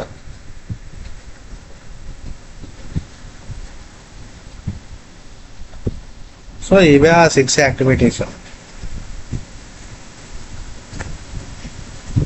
మనకి మెయిన్ హైలైట్ ఏంటంటే ఎక్కడైతే కంట్రీ ట్యాక్స్ రేట్ తక్కువ ఉంటుందో అక్కడ ప్రాఫిట్లు ఎక్కువ చూపించడం, ఎక్కడైతే ట్యాక్స్ రేట్ ఎక్కువ ఉంటుందో అక్కడ ప్రాఫిట్లు తక్కువ చూపించడం అనమాట. ఇది ఒక ఇండికేటర్. ఇక్కడ ఫారిన్ డైరెక్ట్ ఇన్వెస్ట్మెంట్ అన్నది కూడా ఒకే ఏరియాలో కాన్సన్ట్రేట్ అయ్యి ఉంటుంది. వీళ్ళు ఎక్కడ ఇన్వెస్ట్ చేస్తారంటే ఎక్కడైతే మీకు ట్యాక్స్ బెనిఫిట్స్ ఎక్కువ ఉంటాయో అక్కడ ఇన్వెస్ట్మెంట్లు జరుగుతూ ఉంటుంది అనమాట. ఓకే, అంటే పర్టికులర్ ఏరియాలో ఎక్కువ ఇన్వెస్ట్మెంట్ ఉండి మిగతా మొత్తం ఫర్ ఎగ్జాంపుల్ 10 కంట్రీస్లో కంపెనీస్ ఉన్నాయనుకోండి, ఒక కంట్రీలో మాత్రం 58% ఆర్ 65% ఫారిన్ డైరెక్ట్ ఇన్వెస్ట్మెంట్ ఉంటే రిమైనింగ్ కంట్రీస్లో 5% 2% 3% అలా ఉన్నాయనుకోండి. సో అది కూడా ఒక ఇండికేటర్. అండ్ నెక్స్ట్ ఏంటంటే రాయల్టీస్. ఈ లో ట్యాక్స్ కంట్రీలో జనరేట్ అయిన రాయల్టీస్ 3% ఉంటాయి అన్నమాట ఓవరాల్ రాయల్టీస్లో. అండ్ నెక్స్ట్ ఇంకో పాయింట్ వచ్చి మెయిన్గా డెట్. ఎక్కడైతే ట్యాక్స్ రేట్ ఎక్కువ ఉంటుందో అక్కడ లోన్స్ ఎక్కువ చూపిస్తారు, ఎక్కడైతే ట్యాక్స్ రేట్ ఉంటుందో అక్కడ లోన్ తక్కువ ఉంటుందో అక్కడ లోన్స్ తక్కువ చూపిస్తారు అన్నమాట. అండ్ నెక్స్ట్ ఇంకొక మెయిన్ ఇండికేటర్ ఏంటంటే ఎకనామిక్ యాక్టివిటీ ఎక్కువ ఉండి ప్రాఫిట్ తక్కువ ఉండవు, ఆర్ ప్రాఫిట్ తక్కువ ఉండి ఎకనామిక్ యాక్టివిటీ ఎక్కువ ఉండవు అనమాట. అదే పాయింట్ ఇక్కడ. Ratio of value of royalty receive to spending on. ఇది కరెక్ట్గా చెప్పాలంటే ఇప్పుడు R&D ఒక రాయల్టీ జనరేట్ చేయడానికి R&D అవుతుంది కదా, R&D ఎక్స్పెండిచర్ ఒక 6 times ఉందనుకోండి, ఎక్కడైతే లో ట్యాక్స్ ఉందో అక్కడ R&D ఎక్స్పెండిచర్ 6 times ఎక్కువ ఉంది. మీకు లో ట్యాక్స్ రేట్లో ఎక్స్పెండిచర్ ఎందుకు ఎక్కువ ఖర్చు పెడతారు, అక్కడ రాయల్టీ ట్యాక్సిబిలిటీ ఎక్కడైతే ఎక్స్పెండిచర్ అవుతుందో అక్కడ ట్యాక్సిబుల్ అవ్వాలని ఇందాక మనం రూల్ చూసాం కదా ఇండియాలో మనకు అలా అయినట్టు 75%. సో అక్కడ విపరీతమైన ఎక్స్పెండిచర్ ఉంటుంది. ఎక్కడైతే లో ట్యాక్స్ రేట్ ఉంటుందో అక్కడ రాయల్టీస్కి ఎక్స్పెండిచర్ ఎక్కువ ఖర్చు పెడతారు అనమాట రిమైనింగ్ కంట్రీస్తో పోలిస్తే.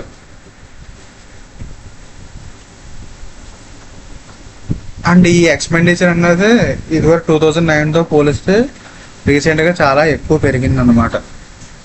ఇలా లో ట్యాక్స్ కంట్రీలో ఎక్కువ ఎక్స్పెండిచర్ పెట్టి రాయల్టీస్ అంటే ఇన్కమ్ మొత్తం లో ట్యాక్స్ కంట్రీస్కి డివైడ్ చేసి ఎక్స్పెండిచర్ మొత్తం ఏంటంటే హై ట్యాక్స్ కంట్రీస్లో ఉంటుంది అనమాట. ఇవి ఇండికేటర్స్, 6 ఇండికేటర్స్. ఈ 6 ఇండికేటర్స్ అన్నాం కంటే సింపుల్గా అన్ని పాయింట్స్ ఇంటర్లింక్ చేసుకుంటే చెప్పుకోవడం ఈజీ. ఫస్ట్ ఏంటంటే ప్రాఫిట్ వేసుకోండి. ప్రాఫిట్ ట్యాక్స్ రేట్ ఎక్కువ ఉంటే ప్రాఫిట్ తక్కువ చూపిస్తారు, ట్యాక్స్ రేట్ తక్కువ ఉంటే ప్రాఫిట్ ఎక్కువ చూపిస్తారు. దీనికి క్వైట్ ఆపోజిట్ ఏంటి, ట్యాక్స్ రేట్ ఎక్కువ ఉంటే ఇంట్రెస్ట్ ఎక్కువ చూపిస్తారు, ట్యాక్స్ రేట్ తక్కువ ఉంటే ఇంట్రెస్ట్ అమౌంట్ తక్కువ చూపిస్తారు. అండ్ నెక్స్ట్ ఏంటంటే ఫారిన్ డైరెక్ట్ ఇన్వెస్ట్మెంట్ అంటే క్యాపిటల్ అంతా ఒకే చోట కాన్సన్ట్రేట్ అయిపోయి ఉంటుంది. అండ్ నెక్స్ట్ ఏంటంటే రేషియోస్ రూపంలో expenditure to income ratio, or మీకు ఇంకో భాషలో చెప్పాలంటే research and development expenditure to actual royalties income ratio వేసుకుంటే ఎక్స్పెండిచర్ అన్నది లో ట్యాక్స్ కంట్రీలో రాయల్టీస్ ఎక్స్పెండిచర్ విపరీతంగా ఉంటుంది. అది మనం చూసుకోవాలి. ఇవి ఇండికేటర్స్ అన్నమాట. ఈ ఇండికేటర్స్ అంటే ఈ ఇండికేటర్స్ని బట్టి ఓకే బెప్స్ యాక్టివిటీ కంట్రీలో జరుగుతుందని మనం మానిటర్ చేయగలం. నెక్స్ట్ ఈ యాక్షన్ ప్లాన్ 12 అన్నది ఇది జస్ట్ ఏంటంటే నీకు ఒక for example country A country బికి మధ్యలో ట్యాక్స్ రేడియో ఉంది అండ్ కంట్రీ ఏకి వేరే కంట్రీతో ట్యాక్స్ ప్లానింగ్ వల్ల అంటే విపరీతమైన ట్యాక్స్ బెనిఫిట్ ఉండేలా ప్లాన్ చేసుకుని ఒక అగ్రిమెంట్ రెడీ చేసుకున్నారు. సో అలాంటి అగ్రిమెంట్స్ ఏమైనా ఉంటే కనుక ఆ అగ్రిమెంట్స్కి నువ్వు ఏదైనా particular company for example country A country బితో ట్రీటీ చేసుకుంటున్నప్పుడు నాకు ఎలా పర్టికులర్ కంట్రీ సితో ఇలా ఎక్సెసివ్ ట్యాక్స్ ప్లానింగ్తో ఒక బెనిఫిట్ ఉన్న ట్రీటీ ఉందని చెప్పి డిస్క్లోజ్ చేయాలన్నమాట. అండ్ నెక్స్ట్ ఏంటంటే ఈ యాక్షన్ ప్లాన్ 12లో మినిమం మ్యాండేటరీ డిస్క్లోజర్స్ ఏమేమి ఉండాలి కంపల్సరీ ఒక టీటీ సైన్ చేసేటప్పుడు ఆర్ ఏదైనా పర్టికులర్ అగ్రిమెంట్ చేసుకునేటప్పుడు.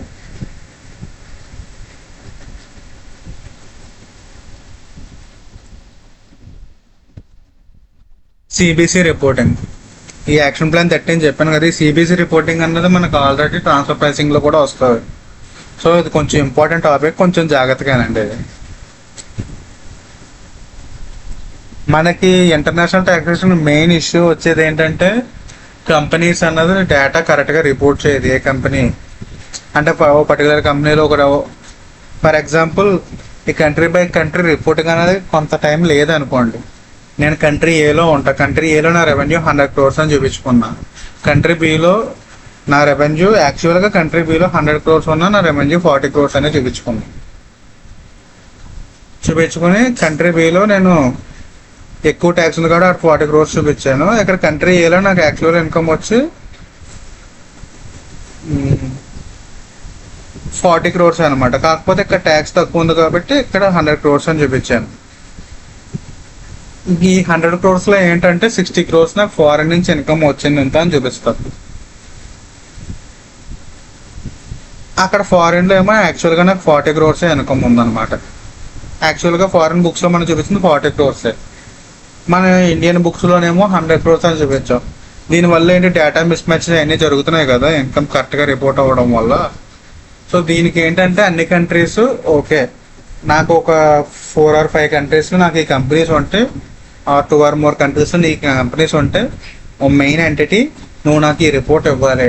టోటల్ నీ రెవెన్యూ ఎంత, ఏ కంట్రీలో ఎంత యాక్టివిటీ జరుగుతుంది, ఏ కంట్రీలో ఎంతమంది ఎంప్లాయీస్ ఉన్నారు, ఏ కంట్రీలో నీ ఇన్వెస్ట్మెంట్ ఎంత ఉంది, ఇదంతా నాకు రిపోర్ట్ ఇవ్వాలి. అండ్ దీంతో పాటు సెకండ్ రూల్ ఏంటంటే ఒకవేళ ఒక పర్టికులర్ కంపెనీ ఒక పర్టికులర్ కంట్రీలో, ఫర్ ఎగ్జాంపుల్ ఇండియానే తీసుకుందాం, అమెరికాలో నా మెయిన్ కంపెనీ ఉంది. ఇప్పుడు ఏంటంటే కొన్ని రూల్స్ ఎలా ఉంటాయంటే అమెరికాలో ఉన్న మెయిన్ కంపెనీ ఇండియాకు రిపోర్ట్ ఇవ్వాలి. ఎలా నాకు ఎన్ని కంపెనీస్ ఉన్నాయి, నా కంట్రీలో ఎంత రెవెన్యూ. వీటితో పాటు ఇండియాలో ఆ కంపెనీకి ఒక సబ్సిడరీ ఉంది కదా, ఆ ఇండియన్ కంపెనీ కూడా మళ్ళీ ఇంకో రిపోర్ట్ సబ్మిట్ చేయాలి. నా రెవెన్యూ ఎంత, నా షేర్ హోల్డర్లో నా యాక్టివిటీ ఇది. సో ఈ సిబిసి రిపోర్టింగ్ అన్నది పెప్సీ యాక్షన్ ప్లాన్లో మెయిన్ ఇంప్లిమెంటేషన్ అనమాట. సో ఈ యాక్షన్ ప్లాన్ 13లో ఏముంటాయంటే ఈ master file, local file and ఈ రిపోర్టింగ్ అన్నది ఎలా చేయాలన్నది క్లియర్గా రిపోర్ట్లో ఫార్మాట్స్ అవన్నీ ఉంటాయన్నమాట. యాక్షన్ ప్లాన్ 13 కింద రిక్వైర్మెంట్స్ ఏంటి OECD రికమెండేషన్స్లో? మాస్టర్ ఫైల్ ఇందాక చెప్పాను కదా, మాస్టర్ ఫైల్ అన్నది కంపెనీ యొక్క మెయిన్ అంటే హెడ్ ఆఫీస్ లాంటిది. హోల్డింగ్ కంపెనీ రిపోర్ట్ చేయాలన్నమాట. తనకున్న టోటల్ ఆపరేషన్స్ ఏంటి మొత్తం క్లియర్ హై లెవెల్ ఇన్ఫర్మేషన్. అంటే నథింగ్ బట్ ఏంటంటే ఓకే, నాకు ఈ ఒక 20 కంట్రీస్లో నా కంపెనీస్ ఉన్నాయి అండ్ ఈచ్ కంపెనీలో నా హోల్డింగ్ ఎంత ఉంది and each company or each country నుంచి నాకు ఎంత రెవెన్యూ జనరేట్ అవుతుంది, అది ఎంత రెవెన్యూ జనరేట్ అవుతుంది అండ్ దాని రిలేటెడ్ ఇన్వెస్ట్మెంట్ ఎంత ఉంది, ఇన్ఫర్మేషన్ అంతా ప్రొవైడ్ చేయాలన్నమాట ఈ మాస్టర్ ఫైల్లో. ఈ మాస్టర్ ఫైల్ అనేది ప్రతి కంట్రీలోని వాటి లోకల్ ట్యాక్స్ని బట్టి ప్రొవైడ్ చేయాల్సి ఉంటుంది, లోకల్ ట్యాక్స్ అడ్మినిస్ట్రేషన్ బట్టి ప్రొవైడ్ చేయాల్సి ఉంటుంది. ఫర్ ఎగ్జాంపుల్ ఇందాక నేను మాట్లాడినట్టుగానే US company, US master company ఉన్నా కూడా యుఎస్ కంపెనీ మాస్టర్ ఫైల్ ఇండియాలో సబ్మిట్ చేయాలి ఒకటి. అండ్ లోకల్ ఫైల్ ఏంటంటే ట్రాన్సాక్షన్ స్పెసిఫిక్ అనమాట. ఆ కంట్రీలో జరిగిన ట్రాన్సాక్షన్, ఆ కంట్రీ రిలేటెడ్ ట్రాన్సాక్షన్, అందులో ఉన్న అమౌంట్లు, ఈ ఇన్ఫర్మేషన్ అంతా ఈ లోకల్ ఫైల్లో ఉంటుంది, దాని రిలేటెడ్ అనాలిసిస్ ఇదంతా. ఈ country by country reporting format అన్నది నథింగ్ బట్ ఆ ఫార్మాట్ అన్నది ఎలా ఉండాలి, మినిమం రిక్వైర్మెంట్స్ ఏంటి, ఏమేమి కవర్ అవ్వాలన్నది చెప్తుంది అనమాట.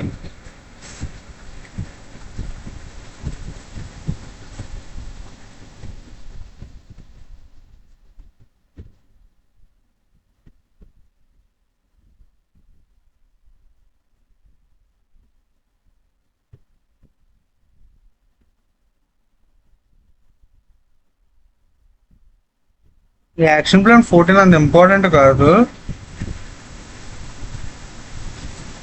మీకు సింపుల్గా చెప్పాలంటే మనకి మ్యూచువల్ యాక్సెప్టెన్స్ ప్రొసీజర్ అని చెప్పి ఒకటి ఉంటుంది కదా, మ్యూచువల్ అగ్రిమెంట్ ప్రొసీజర్ అని. ఆ ప్రొసీజర్ ప్రిన్సిపల్స్గా మొత్తం అన్ని ఇందులో ఉంటాయన్నమాట. మన OECD రికమెండేషన్స్ చదువుకున్నప్పుడు అందులో వస్తుంది మళ్ళీ పాయింట్. మ్యూచువల్ అగ్రిమెంట్ ప్రొసీజర్ అంటే ఫర్ ఎగ్జాంపుల్ ఒక ట్రీటీలో నా పాయింట్ ఆఫ్ వ్యూలో ఒక పాయింట్ వచ్చింది. ఫర్ ఎగ్జాంపుల్ నేను ట్రీటీ ఇంటర్ప్రిట్ చేసినప్పుడు డివిడెండ్స్ అన్నది నా చేతిలో ట్యాక్స్బుల్ అవ్వవు, నా కంట్రీ వాళ్ళకి అది కంప్లీట్గా ఎగ్జామ్ట్ అని వచ్చింది. అవతల కంట్రీ ఈ దాన్ని ఇంటర్ప్రిట్ చేసుకుని దాని ప్రకారంగా ఏంటంటే లేదు ఇది మీ చేతిలో ట్యాక్స్బుల్ అవుతుంది, మీరు నాకు ట్యాక్స్ కట్టాలన్నట్టుగా చెప్తారనమాట.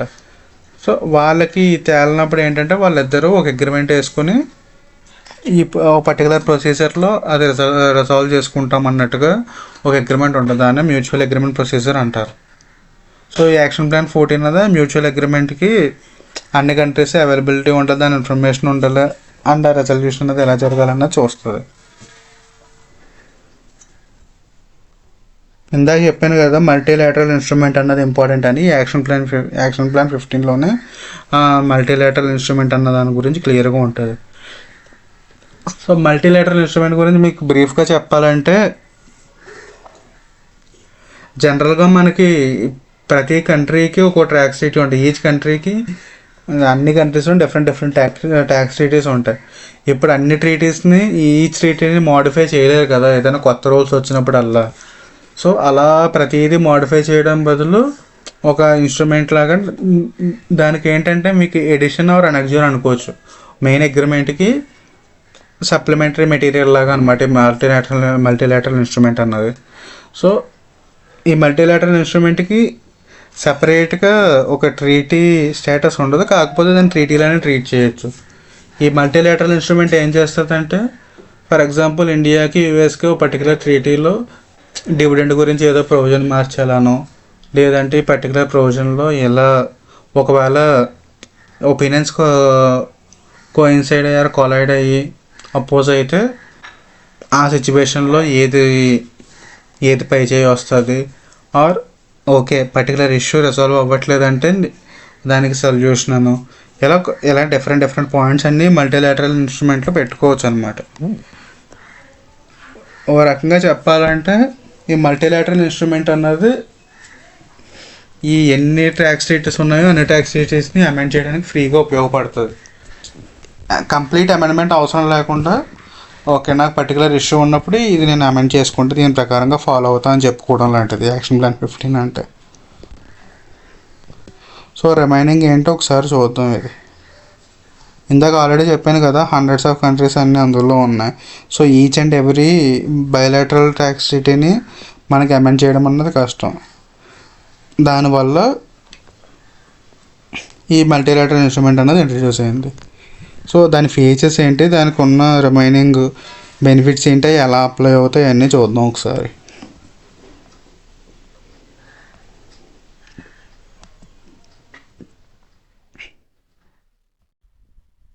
ఇందాక అనుకుంటున్నాం కదా ఎంఎల్ఐ ఫీచర్స్ ఏంటో చూద్దామని. సో ఇక్కడ ఆల్రెడీ డెఫినేషన్ మీకు స్క్రీన్ మీద పెట్టాను. అది సింపుల్గా చెప్పాలంటే ట్యాక్స్ ట్రీటీస్ని మోడిఫై చేసే ఒక ఇన్స్ట్రుమెంట్ అనమాట. ఇది మోడిఫికేషన్ అంటే ఎలా చేయొచ్చు అంటే దీనికి 3 డిఫరెంట్ ఆప్షన్స్ ఉన్నాయి. జ్యూరిస్డిక్షన్స్ అంటే 2 కంట్రీస్ ఫర్ ఎగ్జాంపుల్ కంట్రీ ఏలో ప్రొవిజన్ ఉంది, కంట్రీ బిలో ప్రొవిజన్ ఉంది.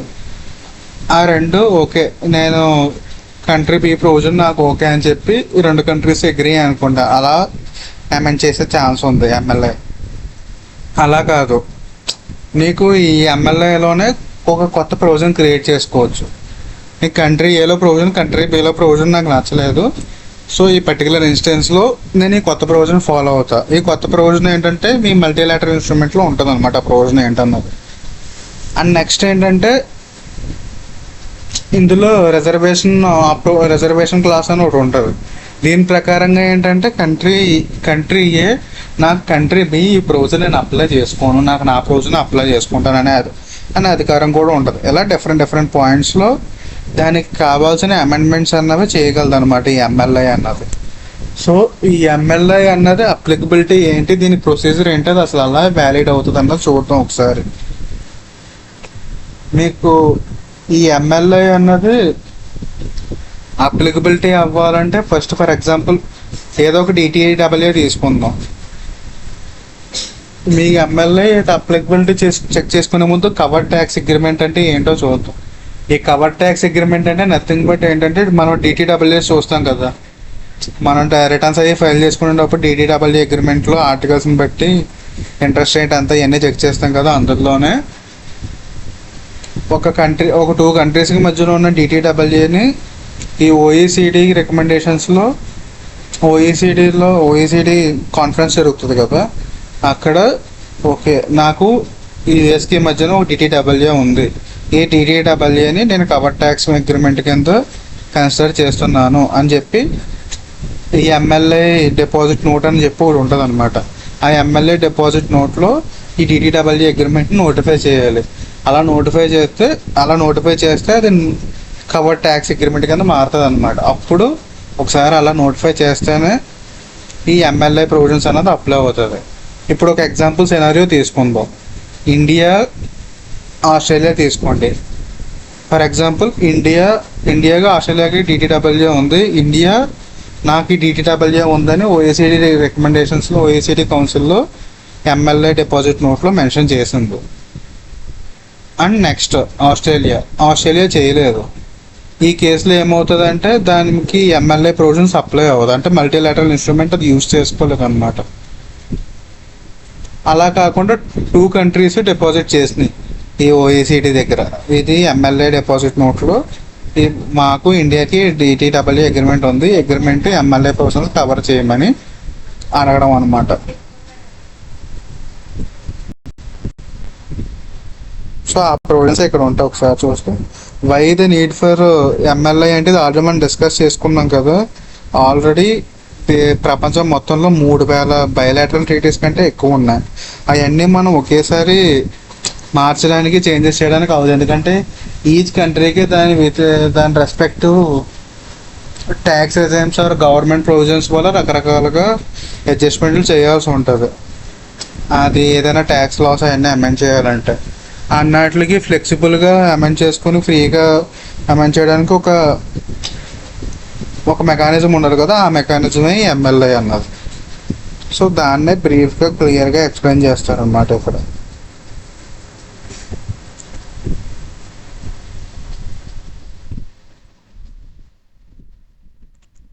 స్ట్రక్చర్ ఆఫ్ ఎంఎల్ఐ అంటే మనం ఇందాక చూసాం కదా యాక్షన్ ప్లాన్లో డిఫరెంట్ పాయింట్స్. ఇది కూడా సేమ్ అదే టైప్లో డివైడ్ అయ్యి ఉంటుంది. బేసిక్గా ఉండే స్ట్రక్చర్ ఏంటంటే హైబ్రిడ్ మిస్ మ్యాచ్, ఆల్రెడీ మనం డిస్కస్ చేసుకున్నాం. Hybrid miss match, treaty abuse, dispute resolution, evidence of PE, ఇవన్నీ కంపల్సరీ ఉంటుంది అనమాట. ఇవి కాకుండా interpretation of terms and final provisions, ఇవన్నీ అన్ని యాక్ట్స్కి కామన్ ఎలా ఉంటాయి, దీనికి అలాగే ఉంటాయి. కాకపోతే మెయిన్ పాయింట్స్ ఏంటంటే hybrid miss match, treaty abuse, evidence of PE and dispute resolution, ఈ గ్రూప్స్లో క్లాసిఫై అయి ఉంటుంది. టోటల్ 39 ఆర్టికల్స్ ఉన్నాయి, అందులో 7 పార్ట్స్ కింద చేసి ఉంటుంది అనమాట. ఈ కీ ఆర్గన్స్ ఆఫ్ ఎంఎల్ఏలో ఆల్రెడీ నేను కవర్ ట్యాక్స్ అగ్రిమెంట్ అంటే ఏంటో చెప్పాను మీకు. డిపాజిటరీకి, ఈ ఓఈసీడీ డిపాజిటరీకి ఈ అగ్రిమెంట్ని ఎంఎల్ఏ కింద మనం నోటిఫై చేయాలి. ఎట్ ప్రజెంట్ ఇండియా 93 ఎంఎల్ఐస్ నోటిఫై చేసింది అనమాట. 93 కంట్రీస్తో మనం ఎంఎల్ఐ ఇన్స్ట్రుమెంట్ని యూజ్ చేసుకోవచ్చు. ఇందాక నేను మీకు ఏదైతే ఎగ్జాంపుల్ ఇచ్చినా ఎగ్జాంపుల్ ఇక్కడ. Whether India and Australia already have a DTW and extensions. Already DTW అనే అగ్రిమెంట్ మనకు ఆల్రెడీ ఉంది. ఓకే, ఉంది. ఈ రెండు అగ్రిమెంట్ పార్టీస్ అంటే India Australia MLI provisions related ఏమైనా సైన్ చేసిందా? ఓకే, చేసింది. నెక్స్ట్ స్టెప్, ఈ ఇండియా ఈ నోటిఫైడ్ డిటిఏని ఎంఎల్ఐ డిపాజిట్ నోట్లో మెన్షన్ చేసింది. నెక్స్ట్ ఆస్ట్రేలియా ఈ డిటిడబ్ల్యూని ఎంఎల్ఐ డిపాజిట్ నోట్లో మెన్షన్ చేసింది. సో ఇవన్నీ చేసింది కాబట్టి ఆస్ట్రేలియాకి డిటిడబ్ల్యూకి ఉన్న అగ్రిమెంట్ని కవర్ ట్యాక్స్ అగ్రిమెంట్ అంటారు. దానికి ఎంఎల్ఏ ప్రొవిజన్స్ అప్లై అవుతాయి అన్నమాట.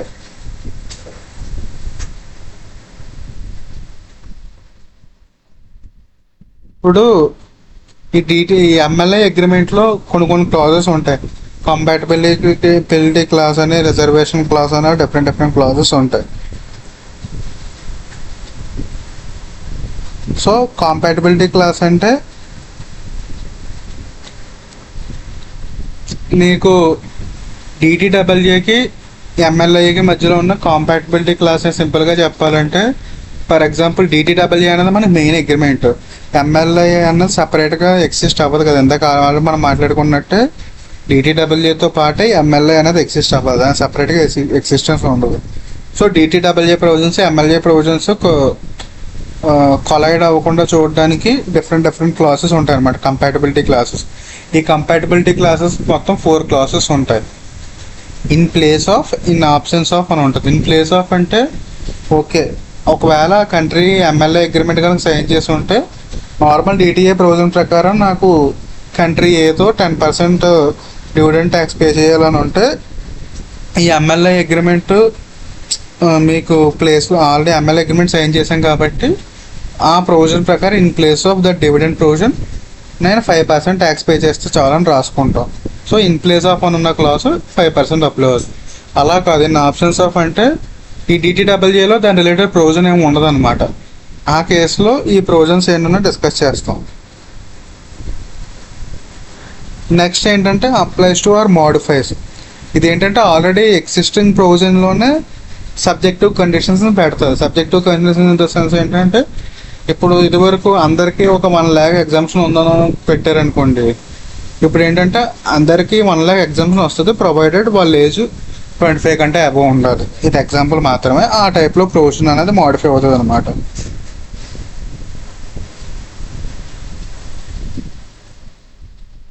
In place of or in options of అని చెప్పి ఇంకో కాంబినేషన్లో అనమాట కంపాటబిలిటీ క్లాస్. ఇదేంటంటే ఒకవేళ ఆల్రెడీ ప్రొవిజన్ ఉంటే కనుక ఆ ప్రొవిజన్ ప్లేస్లో ఈ ప్రొవిజన్ అప్లై అవ్వాలి, ఒకవేళ ప్రొవిజన్ అప్లై లేకపోతే ఇంకో ప్రొవిజన్ అప్లై అవ్వాలన్న టైప్లో ఉంటుంది అన్నమాట క్లాస్. ఇది compatibility clauses. Next reservation clause. Reservation clause or opt out mechanism అని కూడా అంటారు దాన్ని.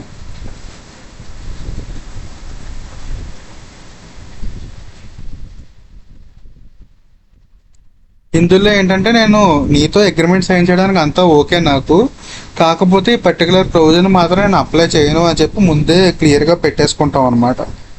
సో ఆ క్లాస్ని రిజర్వేషన్ క్లాస్ అంటారు. ఈ రిజర్వేషన్ క్లాస్ కూడా మనకి ఎమ్మెల్యేలో ఉంటుంది అనమాట. రిజర్వేషన్ క్లాస్ కంపాటబిలిటీ క్లాస్ వల్ల మనం ఫస్ట్ ఫ్లెక్సిబుల్ ఇన్స్ట్రుమెంట్ అని మాట్లాడుకున్నాం కదా, ఈ 2 కంట్రీస్ మధ్య ఎలాగైనా చేంజెస్ చేసుకోవచ్చాము, దానికి పాసిబిలిటీ అనేది ఏర్పడుతుంది. అండ్ నెక్స్ట్ ఈ మ్యాండేటరీ మినిమం స్టాండర్డ్స్ అనేది ఇంపార్టెంట్ అనమాట. ఇది ఎంసీక్యూ కింద వచ్చే ఛాన్స్ ఉంది. ఇదేంటంటే అన్ని కంట్రీస్ వెబ్స్ ఇవన్నీ ఫాలో అయ్యి సైన్ చేసినా చేయకపోయినా అట్లీస్ట్ ఈ 4 పాయింట్స్ ఏవైతే ఉన్నాయో ఆ పాయింట్స్లో మెన్షన్ చేసిన ప్లాన్స్లో మెన్షన్ చేసిన పాయింట్స్ని మాత్రం అడ్రస్ చేసారో చూసుకోవాలి. 5, 6, 13, 14. 13 అంటే కంట్రీ బై కంట్రీ రిపోర్టింగ్. దీన్ని మీరు ఇంకో రకంగా చెప్పచ్చు అంటే ఎలా చెప్పచ్చు అంటే ట్రాన్స్పరెన్సీ అండ్ ట్యాక్స్ సర్టెనిటీ కింద చెప్పుకోవచ్చు, కంట్రీ బై కంట్రీ రిపోర్టింగ్ అన్నారు. అండ్ నెక్స్ట్ ఏంటంటే కౌంటర్ ఫీటింగ్ హార్మ్ఫుల్ ట్యాక్స్ ప్రాక్టీసెస్. అంటే దీనికి మీరు సినోనిమ్గా ఏం చెప్పొచ్చు అంటే కోహరెన్స్ తీసుకోవచ్చు. ఎఫెక్టివ్ డిస్ప్యూట్ రెజల్యూషన్ అంటే ఇందాక రిలయబిలిటీ అండ్ కోహరెన్స్లోకి వస్తుంది అనమాట. ఇది సింపుల్గా చెప్పాలంటే రిలయబిలిటీ అండ్ ట్రాన్స్పరెన్సీ మీద మెయిన్ ఫోకస్ అయి ఉంటుంది. 5, 6, 13, 14 అనేవి మ్యాండేటరీ మినిమం స్టాండర్డ్స్ అనమాట. ఈ మ్యాండేటరీ మినిమం స్టాండర్డ్స్ అంటే కంపల్సరీ ఇవి అట్లీస్ట్ ఫాలో అవ్వాలి, అన్ని కంట్రీస్ ఈ ఫాలో అయితే మంచిది అన్నట్టుగా. అప్లికబిలిటీ ఫస్ట్ ఎంఎల్ఐ అన్నది 2017లో సైన్ అయింది 65 కంట్రీస్తో. ఇది నార్మల్ పాయింట్స్ అనమాట, ఏమీ చూసుకోక్కర్లేదు. నెక్స్ట్ ఏంటంటే ఈ ఎమ్మెల్యే అప్లికబిలిటీ డేట్ అన్నది ఇంపార్టెంట్. ఎందుకంటే ఎమ్మెల్యే అప్లికబిలిటీలో ఎంసీక్యూ అడిగే ఛాన్స్ ఉంది. ఇందులో 2 డేట్స్ ఉంటాయి. First with holding tax rate date, అంటే విత్ హోల్డింగ్ ట్యాక్స్ రేటు ఎప్పుడు అప్లై అవుతుంది, ఏ డేట్కి అప్లై అవుతుంది అనమాట MLA agreement. For example MLA agreement 1 April వస్తే విత్ హోల్డింగ్ ట్యాక్స్ రేటు ఆ ఎమ్మెల్యేలో మెన్షన్ చేసిన విత్ హోల్డింగ్ ట్యాక్స్ రేటు ఎప్పటి నుంచి అప్లికబిలిటీ ఉంటుంది. విత్ హోల్డింగ్ ట్యాక్స్ రేట్ అంటే నథింగ్ బట్ ఏంటంటే టీడీఎస్ కింద మనం అర్థం చేసుకోవచ్చు దాన్ని. డైరెక్ట్ ట్యాక్స్ టీడీఎస్ అలా లెక్కేసుకోవచ్చు అనమాట.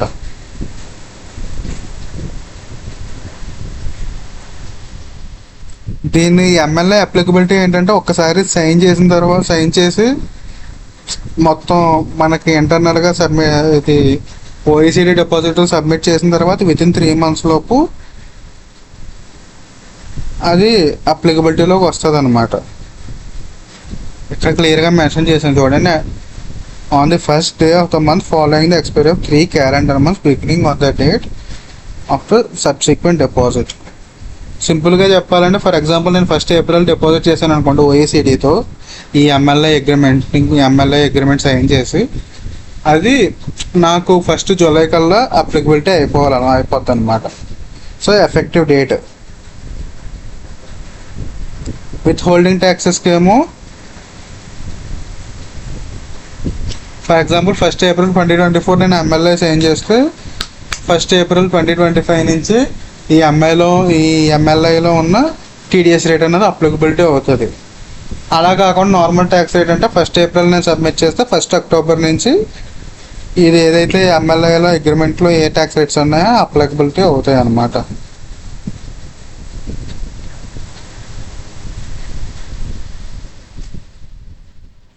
ఇందాక మనకు ఒక ఎగ్జాంపుల్ చెప్పాను కదా ఈ ఎంఎల్ఏ ఆపరేషన్ అనేది ఎలా అవుతుంది అన్నది. ఫస్ట్ ఏంటంటే 2 కంట్రీల మధ్యలో డిటిడబ్ల్యూ అన్నది సైన్ అయ్యి ఉండాలి. ఈ 2 కంట్రీలో డిటిడబ్ల్యూ సైన్ చేసిన వాళ్ళు ఎంఎల్ఏ అగ్రిమెంట్ కూడా సైన్ చేసి ఉండాలి. ఈ ఎంఎల్ఏ అగ్రిమెంట్ సైన్ చేసిన తర్వాత ఈ 2 కంట్రీస్ కూడా ఈ ఎంఎల్ఏ అగ్రిమెంట్ని కవర్ ట్యాక్స్ అగ్రిమెంట్స్ కింద ఓఈసీడీలకి డిపాజిట్ నోట్లో మెన్షన్ చేయాలన్నమాట. మెన్షన్ చేసిన తర్వాత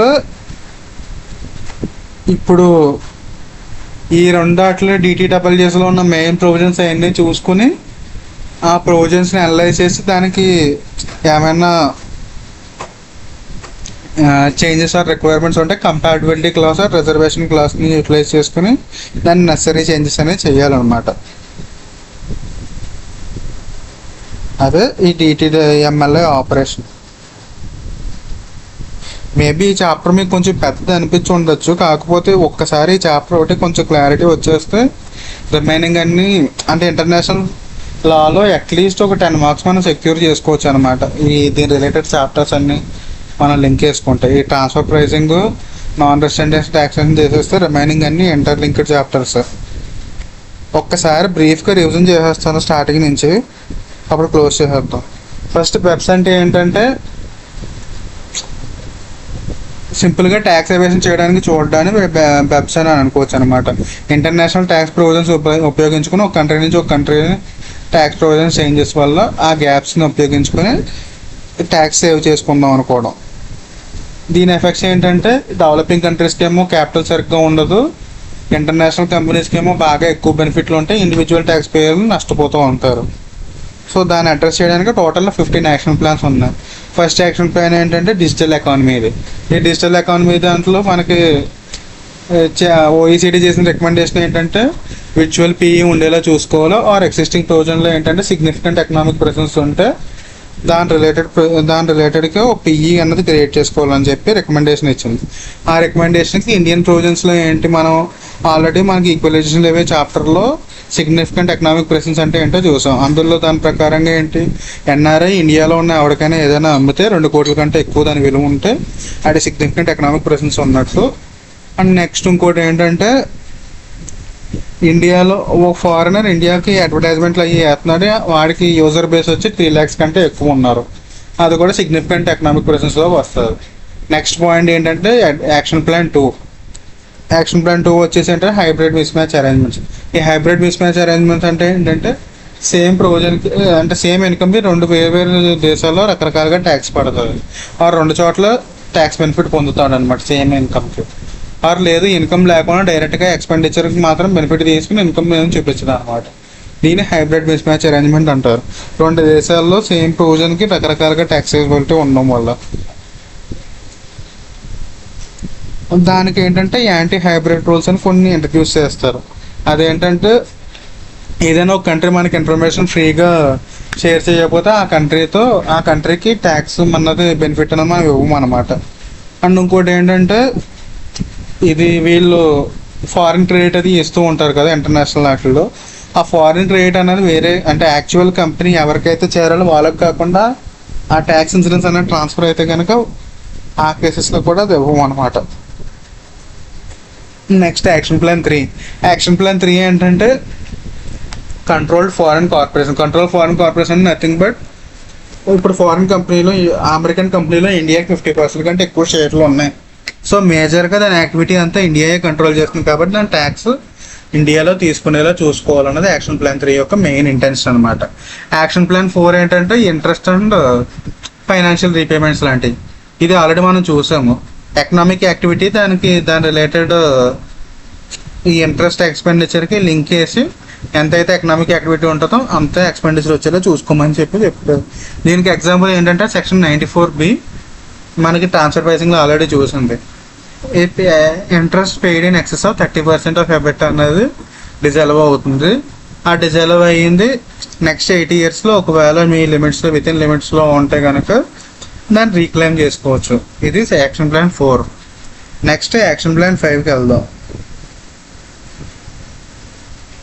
యాక్షన్ ప్లాన్ 5 ఏంటి? Counter harmful tax practice. ఇది సింపుల్గా చెప్పాలంటే ఎవరికైనా ఏదైనా ప్రిఫరెన్షియల్ ట్యాక్స్ ఎగ్జామ్ ఉన్నట్టుగా అనిపిస్తే దాన్ని ఒకసారి పీర్ రివ్యూ చేసుకుని దాంట్లో ఉన్న ఇష్యూస్ని రిజాల్వ్ చేసుకోవాలి. అండ్ ఈచ్ కంట్రీ వేరే కంట్రీతో కోఆపరేట్ చేసుకుని ఇన్ఫర్మేషన్ ఫ్రీగా ఎక్స్చేంజ్ చేసుకోవాలన్నమాట. సో ఇలాగ పీర్ రివ్యూ చేసినప్పుడు క్రియేట్ చేసుకున్న ప్రొవిజనే ఇది రాయల్టీ ప్రొవిజన్ అనమాట. ఆ రాయల్టీ ప్రొవిజన్ ప్రకారంగా ఏంటి? సో ఎక్స్పెండిచర్ ఇండియాలో డెవలప్ అయిన ఇంటలెక్చువల్ ప్రాపర్టీకి ఇండియాలోకి రాయల్టీ రావాలి, ఇండియాలోనే ట్యాక్స్బుల్ అవ్వాలన్నది దాని provision. Developed on the sense and 75% of the expenditure ఇండియాలో ఎన్కర్ అయ్యి ఉండాలి రీసెర్చ్ అండ్ డెవలప్మెంట్కి. దాన్ని 10% ట్యాక్స్బిలిటీ అవుతుంది. సెక్షన్ 115BBF కింద ట్యాక్స్బుల్ అవుతుంది అనమాట. Next action plan 6 abuse of treaty, preventing abuse of treaty. ఇది ఎలాగవుతుంది? నేను పర్టికులర్ కంపెనీ నేను రెసిడెంట్ కాదు, కాకపోతే ఆ బెనిఫిట్ కోసం లూప్ హోల్స్ని వాడుకొని అక్కడ రెసిడెంట్ కింద చూపించుకుంటూ ఉంటాం అనమాట. దీన్ని అవాయిడ్ చేయడానికి 2 క్లాసెస్ రికమెండ్ చేసింది. ఒకటి ప్రిన్సిపల్ పర్పస్ టెస్ట్, ఒకటి next limitation of benefit class ఒకటి. దీనికి ఎగ్జాంపుల్గా మనకి ఇండియన్ ట్యాక్స్ రిజైమ్లో మనకి ఇండియాకి మారిషస్కి జరిగిన ట్యాక్స్ షీట్లో ఈ లిమిటేషన్ ఆఫ్ బెనిఫిట్ క్లాస్ ఉంది. అందులో ఏం మెన్షన్ చేశారు? 2017 to 19 మధ్యలో ఒకవేళ ఏదైనా capital gains transfer of shares వల్ల క్యాపిటల్ గెయిన్స్ వస్తే ఇండియన్ ట్యాక్స్ రేట్ ఏదైతే అప్లికబుల్ అవుతుందో అందులో 50% ట్యాక్స్ పే చేయాల్సి ఉంటుంది. ఇది జనరల్ రూల్. దానికి ఉన్న లిమిటేషన్ ఆఫ్ బెనిఫిట్ క్లాస్ ఏంటి? ఒకవేళ నీకు మారిషస్లో 15 lakhs కంటే ఎక్కువ ఎక్స్పెండిచర్ 7 lakhs కంటే ఎక్కువ ఎక్స్పెండిచర్ ఉంటే మాత్రమే ఈ 50% of the tax rate applicability అన్నది ఉంటుంది. సేమ్ అప్లైస్ టు ఇండియాకి సింగపూర్కి ఉన్న ట్యాక్స్ ట్రీటీతో. అండ్ ఈ ట్రీటీ ఎక్స్పెండిచర్ మనం చెక్ చేసేటప్పుడు ఏంటంటే ఎప్పుడైతే క్యాపిటల్ గెయిన్ వచ్చిందో అప్పటి నుంచి వితిన్ 12 months లోపు చెక్ చేసుకోవాలి. ఓకే. నెక్స్ట్ ఏంటంటే అవాయిడెన్స్ ఆఫ్ పిఏ రూల్. ఈ అవాయిడెన్స్ ఆఫ్ పిఏ రూల్ ఏంటంటే ఇందులో మెయిన్ పాయింట్ వచ్చేసి అది కమిషనర్ అగ్రిమెంట్. ఆ కమిషనర్ అగ్రిమెంట్ అంటే ఏంటి? ఫారిన్ కంట్రీ యొక్క గూడ్స్ ఫారిన్ కంపెనీ యొక్క గూడ్స్ ఇండియన్ గవర్నమెంట్ ఇండియాలోకి తీసుకొచ్చి అమ్ముతుంది ఆ ఫారిన్ దాని మీద. సో దానివల్ల ఏమవుతుందంటే ఫారిన్ కంపెనీకి డైరెక్ట్గా లింక్ ఉండదు, కాకపోతే ఇన్కమ్ అంతా ఫారిన్ వాళ్ళకి ట్రాన్స్ఫర్ అవుతుంది అనమాట. దాన్ని కమిషనర్ అగ్రిమెంట్స్ అంటారు. ఈ కమిషనర్ అగ్రిమెంట్స్ వల్ల ఈ పిఈ రూల్ అనేది మనకి ఎస్టాబ్లిష్ అవ్వకుండా పోతుంది అనమాట. దాని రిలేటెడ్గా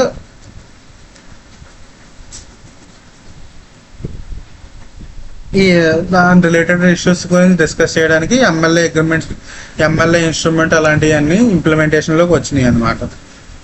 next action plan 8 to 10. Action plan 8 to 10 అంటే చెప్పాను కదా ట్రాన్స్ఫర్ ప్రైసింగ్ రిలేటెడ్ అని. ట్రాన్స్ఫర్ ప్రైసింగ్ రిలేటెడ్ ఇందులో ఏ ఇష్యూస్ హైలైట్ అవుతాయి? ఇంటాజిబుల్ యొక్క వాల్యూ అన్నది ఎలా మెజర్ చేయాలన్నది ఒకటి, వాల్యూ క్రియేషన్కి యాక్చువల్ రిటర్న్స్కి సంబంధం లేకుండా ఉన్నది ఇన్కమ్ డిస్క్లోజర్ అన్నది. అండ్ నెక్స్ట్ ఇంకోటి ఏంటంటే ట్రాన్స్ఫర్ ప్రైసింగ్ ప్రొవిజన్స్ అనేది ఇర్రేషనల్గా ఉన్నాయన్నమాట. ఒకదానికి సంబంధం లేకుండా మిగతా కంట్రీస్కి వాటికి సంబంధం లేనట్టు ఉన్నాయి. ఈ అన్నిటికి అడ్రస్ చేయడానికి మనకి ఆల్రెడీ మనం అంతా డిస్కస్ చేసుకున్నాం కదా. యాక్షన్ ప్లాన్ 5 ఒకటి, యాక్షన్ ప్లాన్ 4 ఒకటి, ఇవన్నీ కూడా వాటికి రిలేటెడ్గా జరిగిన ఎస్టాబ్లిష్మెంట్ అనమాట. అండ్ నెక్స్ట్ ఇంకోటి ఏంటంటే ఈ intangibles hard to value intangibles ఉన్నాయి కదా, వాటికి అడిషనల్ గైడెన్స్ అనేది ఇష్యూ చేశారు. Next measuring and monitoring BEPS. ఈ మెజరింగ్ అండ్ మానిటరింగ్లో మనకు ఏం చూసాం, 6 ఇండికేటర్స్ చూసాం. ఆ 6 ఇండికేటర్స్ ఏంటి? ప్రాఫిట్, లో ట్యాక్స్ దాంట్లో ప్రాఫిట్ ఎక్కువ ఉంటుంది, హై ట్యాక్స్ దాంట్లో ప్రాఫిట్ తక్కువ ఉంటుంది. అండ్ లో ట్యాక్స్ దాంట్లో ఇంట్రెస్ట్ తక్కువ ఉంటుంది, హై ట్యాక్స్ దాంట్లో ఇంట్రెస్ట్ ఎక్కువ ఉంటుంది. నెక్స్ట్ పాయింట్ ఇది. అండ్ ఇంకోటి ఏంటంటే ఈ లో ట్యాక్స్ కంట్రీస్ ఎక్కడైతే ఉంటాయో అక్కడ రాయల్టీకి related research and development expenditure విపరీతంగా పెరిగిపోద్ది అనమాట. ఎంతలా అంటే 6 times compare to when other countries అనమాట. అంటే ఇప్పుడు ఫర్ ఎగ్జాంపుల్ కంట్రీ ఏలో లో ట్యాక్స్ కంట్రీలో 6 రూపీస్ ఖర్చు పెడితే కంట్రీ బిలో 1 రూపీ ఖర్చు పెట్టింది అనమాట కంపెనీ ఓవరాల్గా. అండ్ ఇంకోటి ఏంటంటే వాల్యూ క్రియేషన్, దానికి ఎక్కడైతే ఎకనామిక్ యాక్టివిటీ మేజర్గా జరుగుతుందో అక్కడ ఇన్కమ్ తక్కువ ఉందో, ఎక్కడైతే ఏ యాక్టివిటీ లేదో అక్కడ ఇన్కమ్ చూపిస్తున్నాం. ఇలాంటివి అనేవి జరుగుతాయంట అన్నమాట. ఇవి ఇండికేటర్స్ వాటికి. Next disclosure of aggressive tax planning agreements. చెప్తున్నాను కదా, ఏ కంపెనీ ఆ కంపెనీ క్లియర్గా ఓకే ఈ యాక్షన్ ప్లాన్ వాళ్ళ ప్రకారం అంటే మ్యాండేటరీ కొన్ని డిస్క్లోజర్ చేయాలి, ఈ డిస్క్లోజర్ చేస్తేనే మీకు ఈ బెనిఫిట్స్ వస్తాయని చెప్తారు. సో ఈ యాక్షన్ ప్లాన్ 12 బేస్గానే మనం MLAలో డిస్క్లోజర్ గురించి, ఆ అప్లికబిలిటీ గురించి అంతా మాట్లాడుకునేది. కంట్రీ బై కంట్రీ రిపోర్టింగ్, ఇది ఆల్రెడీ చెప్పుకున్నాం కదా. ఒక మల్టీనేషనల్ ఎంటిటీ అన్నది తనకున్న హై లెవెల్ ఇన్ఫర్మేషన్ అన్న వర్డ్ వాడతారు ఇక్కడ. High level information in the sense ఇది మొత్తం మాస్టర్ ఫైల్ ఒకటి, లోకల్ ఫైల్ ఒకటి సబ్మిట్ చేస్తాయి అన్నమాట ప్రతి జ్యూరిస్డిక్షన్లో. ఈ మాస్టర్ ఫైల్ అన్నది హోల్డింగ్ కంపెనీ చేస్తుంది అనమాట. ఈ హోల్డింగ్ కంపెనీ ఏంటి, ఓకే పర్టికులర్ ఏరియాలో నాకు ఇన్ని కంట్రీస్లో ఇన్ని కంపెనీస్ ఉన్నాయి, ఈచ్ కంపెనీలో నా షేర్ హోల్డింగ్ ఎంత, ఈచ్ కంపెనీలో నా యాక్టివిటీ ఎంత, అండ్ ఈచ్ కంట్రీలో నా క్యాపిటల్ ఎంత ఇన్వెస్ట్మెంట్ ఉందో దాని రిటర్న్ ఎంత వస్తుంది అని డిస్క్లోజ్ చేయడం లాంటిది. అండ్ నెక్స్ట్ ఏంటంటే ఈ లోకల్ ఫైల్లో ఏముంటుందంటే country specific and transaction specific అనమాట. ఓకే ఈ పర్టికులర్ కంట్రీలో నేను చేసిన ట్రాన్సాక్షన్స్ ఇవి, రిలేటెడ్ పార్టీ ట్రాన్సాక్షన్స్ ఇవి, వాళ్ళకి ఎన్ని డబ్బులు పంపించాను, నాకు ఎన్ని డబ్బులు వచ్చినాయి, ఈ ఇన్ఫర్మేషన్ అంతా చెప్తూ ఉంటారు అనమాట అందులో. ఇది యాక్షన్ ప్లాన్ 13లోకి వస్తుంది. అండ్ యాక్షన్ ప్లాన్ 14 అంటే ఈ డిస్ప్యూట్ రెజల్యూషన్లో మెయిన్ ఏంటంటే mutual agreement procedure. Mutual agreement procedure అంటే DTWAలో 2 కంట్రీస్ ఒకవేళ అగ్రి అవ్వలేకపోతే సో దాన్ని ఎలా రిజాల్వ్ చేసుకోవాలి, ఆ మెకానిజం ఏంటి, ఆ ప్రాసెస్ ఎలా ఫాలో అవ్వాలి, ఇవన్నీ యాక్షన్ ప్లాన్ 14 ప్రకారంగా మనం ఇంప్లిమెంటేషన్లోకి వస్తాయి అన్నమాట. అండ్ యాక్షన్ ప్లాన్ 15 వచ్చి MLA అగ్రిమెంట్. MLA అగ్రిమెంట్ అంటే ఏంటి, ఆ ఇన్స్ట్రుమెంట్ ఏదైనా ఒక 2 ట్రీటీలు మోడిఫై చేయడానికి మనం వాడే ఒక ఇన్స్ట్రుమెంట్ అనమాట MLA ఇన్స్ట్రుమెంట్ అంటే. అది ఎలా మోడిఫై చేస్తుంది, ఆల్రెడీ ఎగ్జిస్టింగ్ ప్రొవిజన్లో ఒక కంట్రీలకి 2 ప్రొవిజన్లు ఉన్నాయి, కాకపోతే 2 కంట్రీలు ఒక కంట్రీ యొక్క ప్రొవిజన్ ఫాలో అవ్వడానికి ఇష్టపడతాయి, ఇలా మోడిఫై చేయొచ్చు. లేదా ఆ 2 కంట్రీలు మేము ఏ ప్రొవిజన్ ఫాలో అవ్వం, కొత్త ప్రొవిజన్ పెట్టుకుందాం అన్నా పెట్టుకోవచ్చు. అలా కాకుండా లేదు నేను అసలు ఏ ప్రొవిజన్ ఫాలో అవ్వను, నా ప్రొవిజన్ ఫాలో అవుతాను అన్నట్టుగా పెట్టుకోవచ్చు. ఇలా డిఫరెంట్ మోడిఫికేషన్స్ ఉంటాయి. ఇందులో ఈ MLAలో మెయిన్ కాంపోనెంట్స్ ఏమొస్తాయంటే కవర్ ట్యాక్స్ అగ్రిమెంట్ ఒకటి, కంపాటబిలిటీ క్లాస్ ఒకటి, రిజర్వేషన్ క్లాస్ ఒకటి. ఈ కంపాటబిలిటీ క్లాస్ అన్నది ఏంటి, in place of, in options of, or applies to, or modifies to. In place of అంటే ఈ ఏదైనా 2 కంట్రీస్ MLA అగ్రిమెంట్ సైన్ చేసి ఉంటే ఆ provision particular for example division provision taxable అవుతుంది అన్న దాని బదులు డివిజన్ ప్రొవిజన్ ఎగ్జామ్ట్ అవుతుంది అని పెట్టుకుంటాం. లేదు ఇన్ ఆప్షన్స్ ఆఫ్ అంటే అసలు DTWAలో దాని గురించి అసలు ఇన్ఫర్మేషన్ మనం పెట్టలేదు అంటే లిమిటెడ్ DTA అనుకోండి, దాన్ని కాంప్రహెన్సివ్ DTWA కాకుండా లిమిటెడ్ DTA ఉందనుకోండి, అందులో ఆ ప్రొవిజన్ లేదు. సో ఆ కేసులో ఈ MLAలో ఈ ప్రొవిజన్ అప్లై చేసుకుంటాం అని రాసుకోవడం. Or applies to or modified, ఇది ఏంటంటే ఆల్రెడీ ఉన్న కండిషన్నే చేంజ్ చేస్తుంది అనమాట, సబ్జెక్ట్ టు కండిషన్ వేస్తుంది. For example 1 lakh rupees exemption రాసుకుంటే, స్ట్రైట్ అవే ఎగ్జామ్షన్ రాసుకుంటే ఇప్పుడు ఏంటంటే ఆ 1 lakh ఎగ్జామ్షన్ వస్తుంది, but subject to age limit 15 years 18 years దాటిన తర్వాత వస్తుంది అన్నట్టుగా పెట్టడం. ఇది కవర్ ట్యాక్స్ అగ్రిమెంట్ అంటే ఏదైనా ఒక DTWA agreement both countries OECD submit చేసే MLA నోట్లో మాకు ఈ DTWA అగ్రిమెంట్ ఉందని నోటిఫై చేస్తే అది కవర్ ట్యాక్స్ అగ్రిమెంట్ అవుతుంది అనమాట. సో ఈ MLA యొక్క ట్యాక్సిబిలిటీ ఏంటి అన్నది నెక్స్ట్ ఇంపార్టెంట్. ఈ ఎమ్మెల్యే యొక్క ట్యాక్సిబిలిటీ అంటే ఏముంది, applicability and taxability both countries ఈ ఎమ్మెల్యే అన్నదానికి అగ్రిమెంట్ సిగ్నేటరీస్ కింద ఉండాలి. బోత్ కంట్రీస్కి ఈ ఒక కంట్రీ ఈ అంటే రెస్పెక్టివ్ కంట్రీతో DDSS ఉండాలి. ఆ బోత్ కంట్రీస్ ఈ రెస్పెక్టివ్ DDSSని కవర్ ట్యాక్స్ అగ్రిమెంట్ కింద OECD నోట్లో మెన్షన్ చేసి ఉండాలి. ఇవన్నీ అయితే ఆ రెండు ఈ ఎమ్మెల్యే ప్రొవిజన్స్ వాడుకోవచ్చు అనమాట. ఈ ఎమ్మెల్యే ప్రొవిజన్ అనేది ఎప్పుడు అప్లై అవుతుంది, ఎప్పుడైతే ఒక particular country MLA provision sign చేసి OECD డిపాజిటరీతో పెడుతుందో అప్పటి నుంచి వితిన్ 3 monthsలో దాని అప్లికబిలిటీ వస్తుంది. ఫర్ ఎగ్జాంపుల్ April 2025 పెడితే నేను July 1st నుంచి దాని అప్లికబిలిటీ వచ్చేస్తుంది. అండ్ ఇందులో డిఫరెంట్ కేస్ సినారియోస్లో ట్యాక్స్ రేట్స్ ఎప్పుడెప్పుడు అప్లై అవుతాయి. For example with holding tax రేట్కి ఆర్ TDS అనుకుంటాను. 1st April నేను 2025 ఎమ్మెల్యే అనేది డిపాజిట్ చేశాను, ఫోర్స్లోకి వచ్చింది. ఆ ఫోర్స్లోకి వచ్చిన వితిన్ 1 year అంటే 1st April 2026 నుంచి మనం ఏదైతే ఎమ్మెల్యేలో withholding tax rate mention చేసామో అది అప్లై అవుతుంది.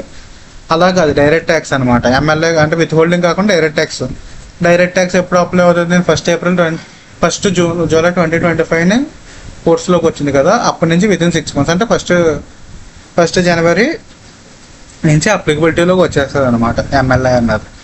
ఇది బేసిక్గా ఈ చాప్టర్ మీకు అంత బాగా అర్థమైంది అనుకుంటున్నా. అండ్ దీని రిలేటెడ్గా ఇంకో 2 chapters or 3 chapters ఉన్నాయి, అవి కూడా అప్లోడ్ చేస్తాను. సో మీకు వీడియో లేదని అనుకోకండి, నాకు ఇలా చికెన్ పాక్స్ రావడం వల్ల వీడియో పెట్టడానికి లేదు. అండ్ మీకు క్వశ్చన్స్ వీడియోస్ అవన్నీ కూడా తొందరగానే పెడతాను. నేను ఇప్పుడిప్పుడే రికవర్ అవుతున్నా లాస్ట్ 2 weeks నుంచి. Okay, bye.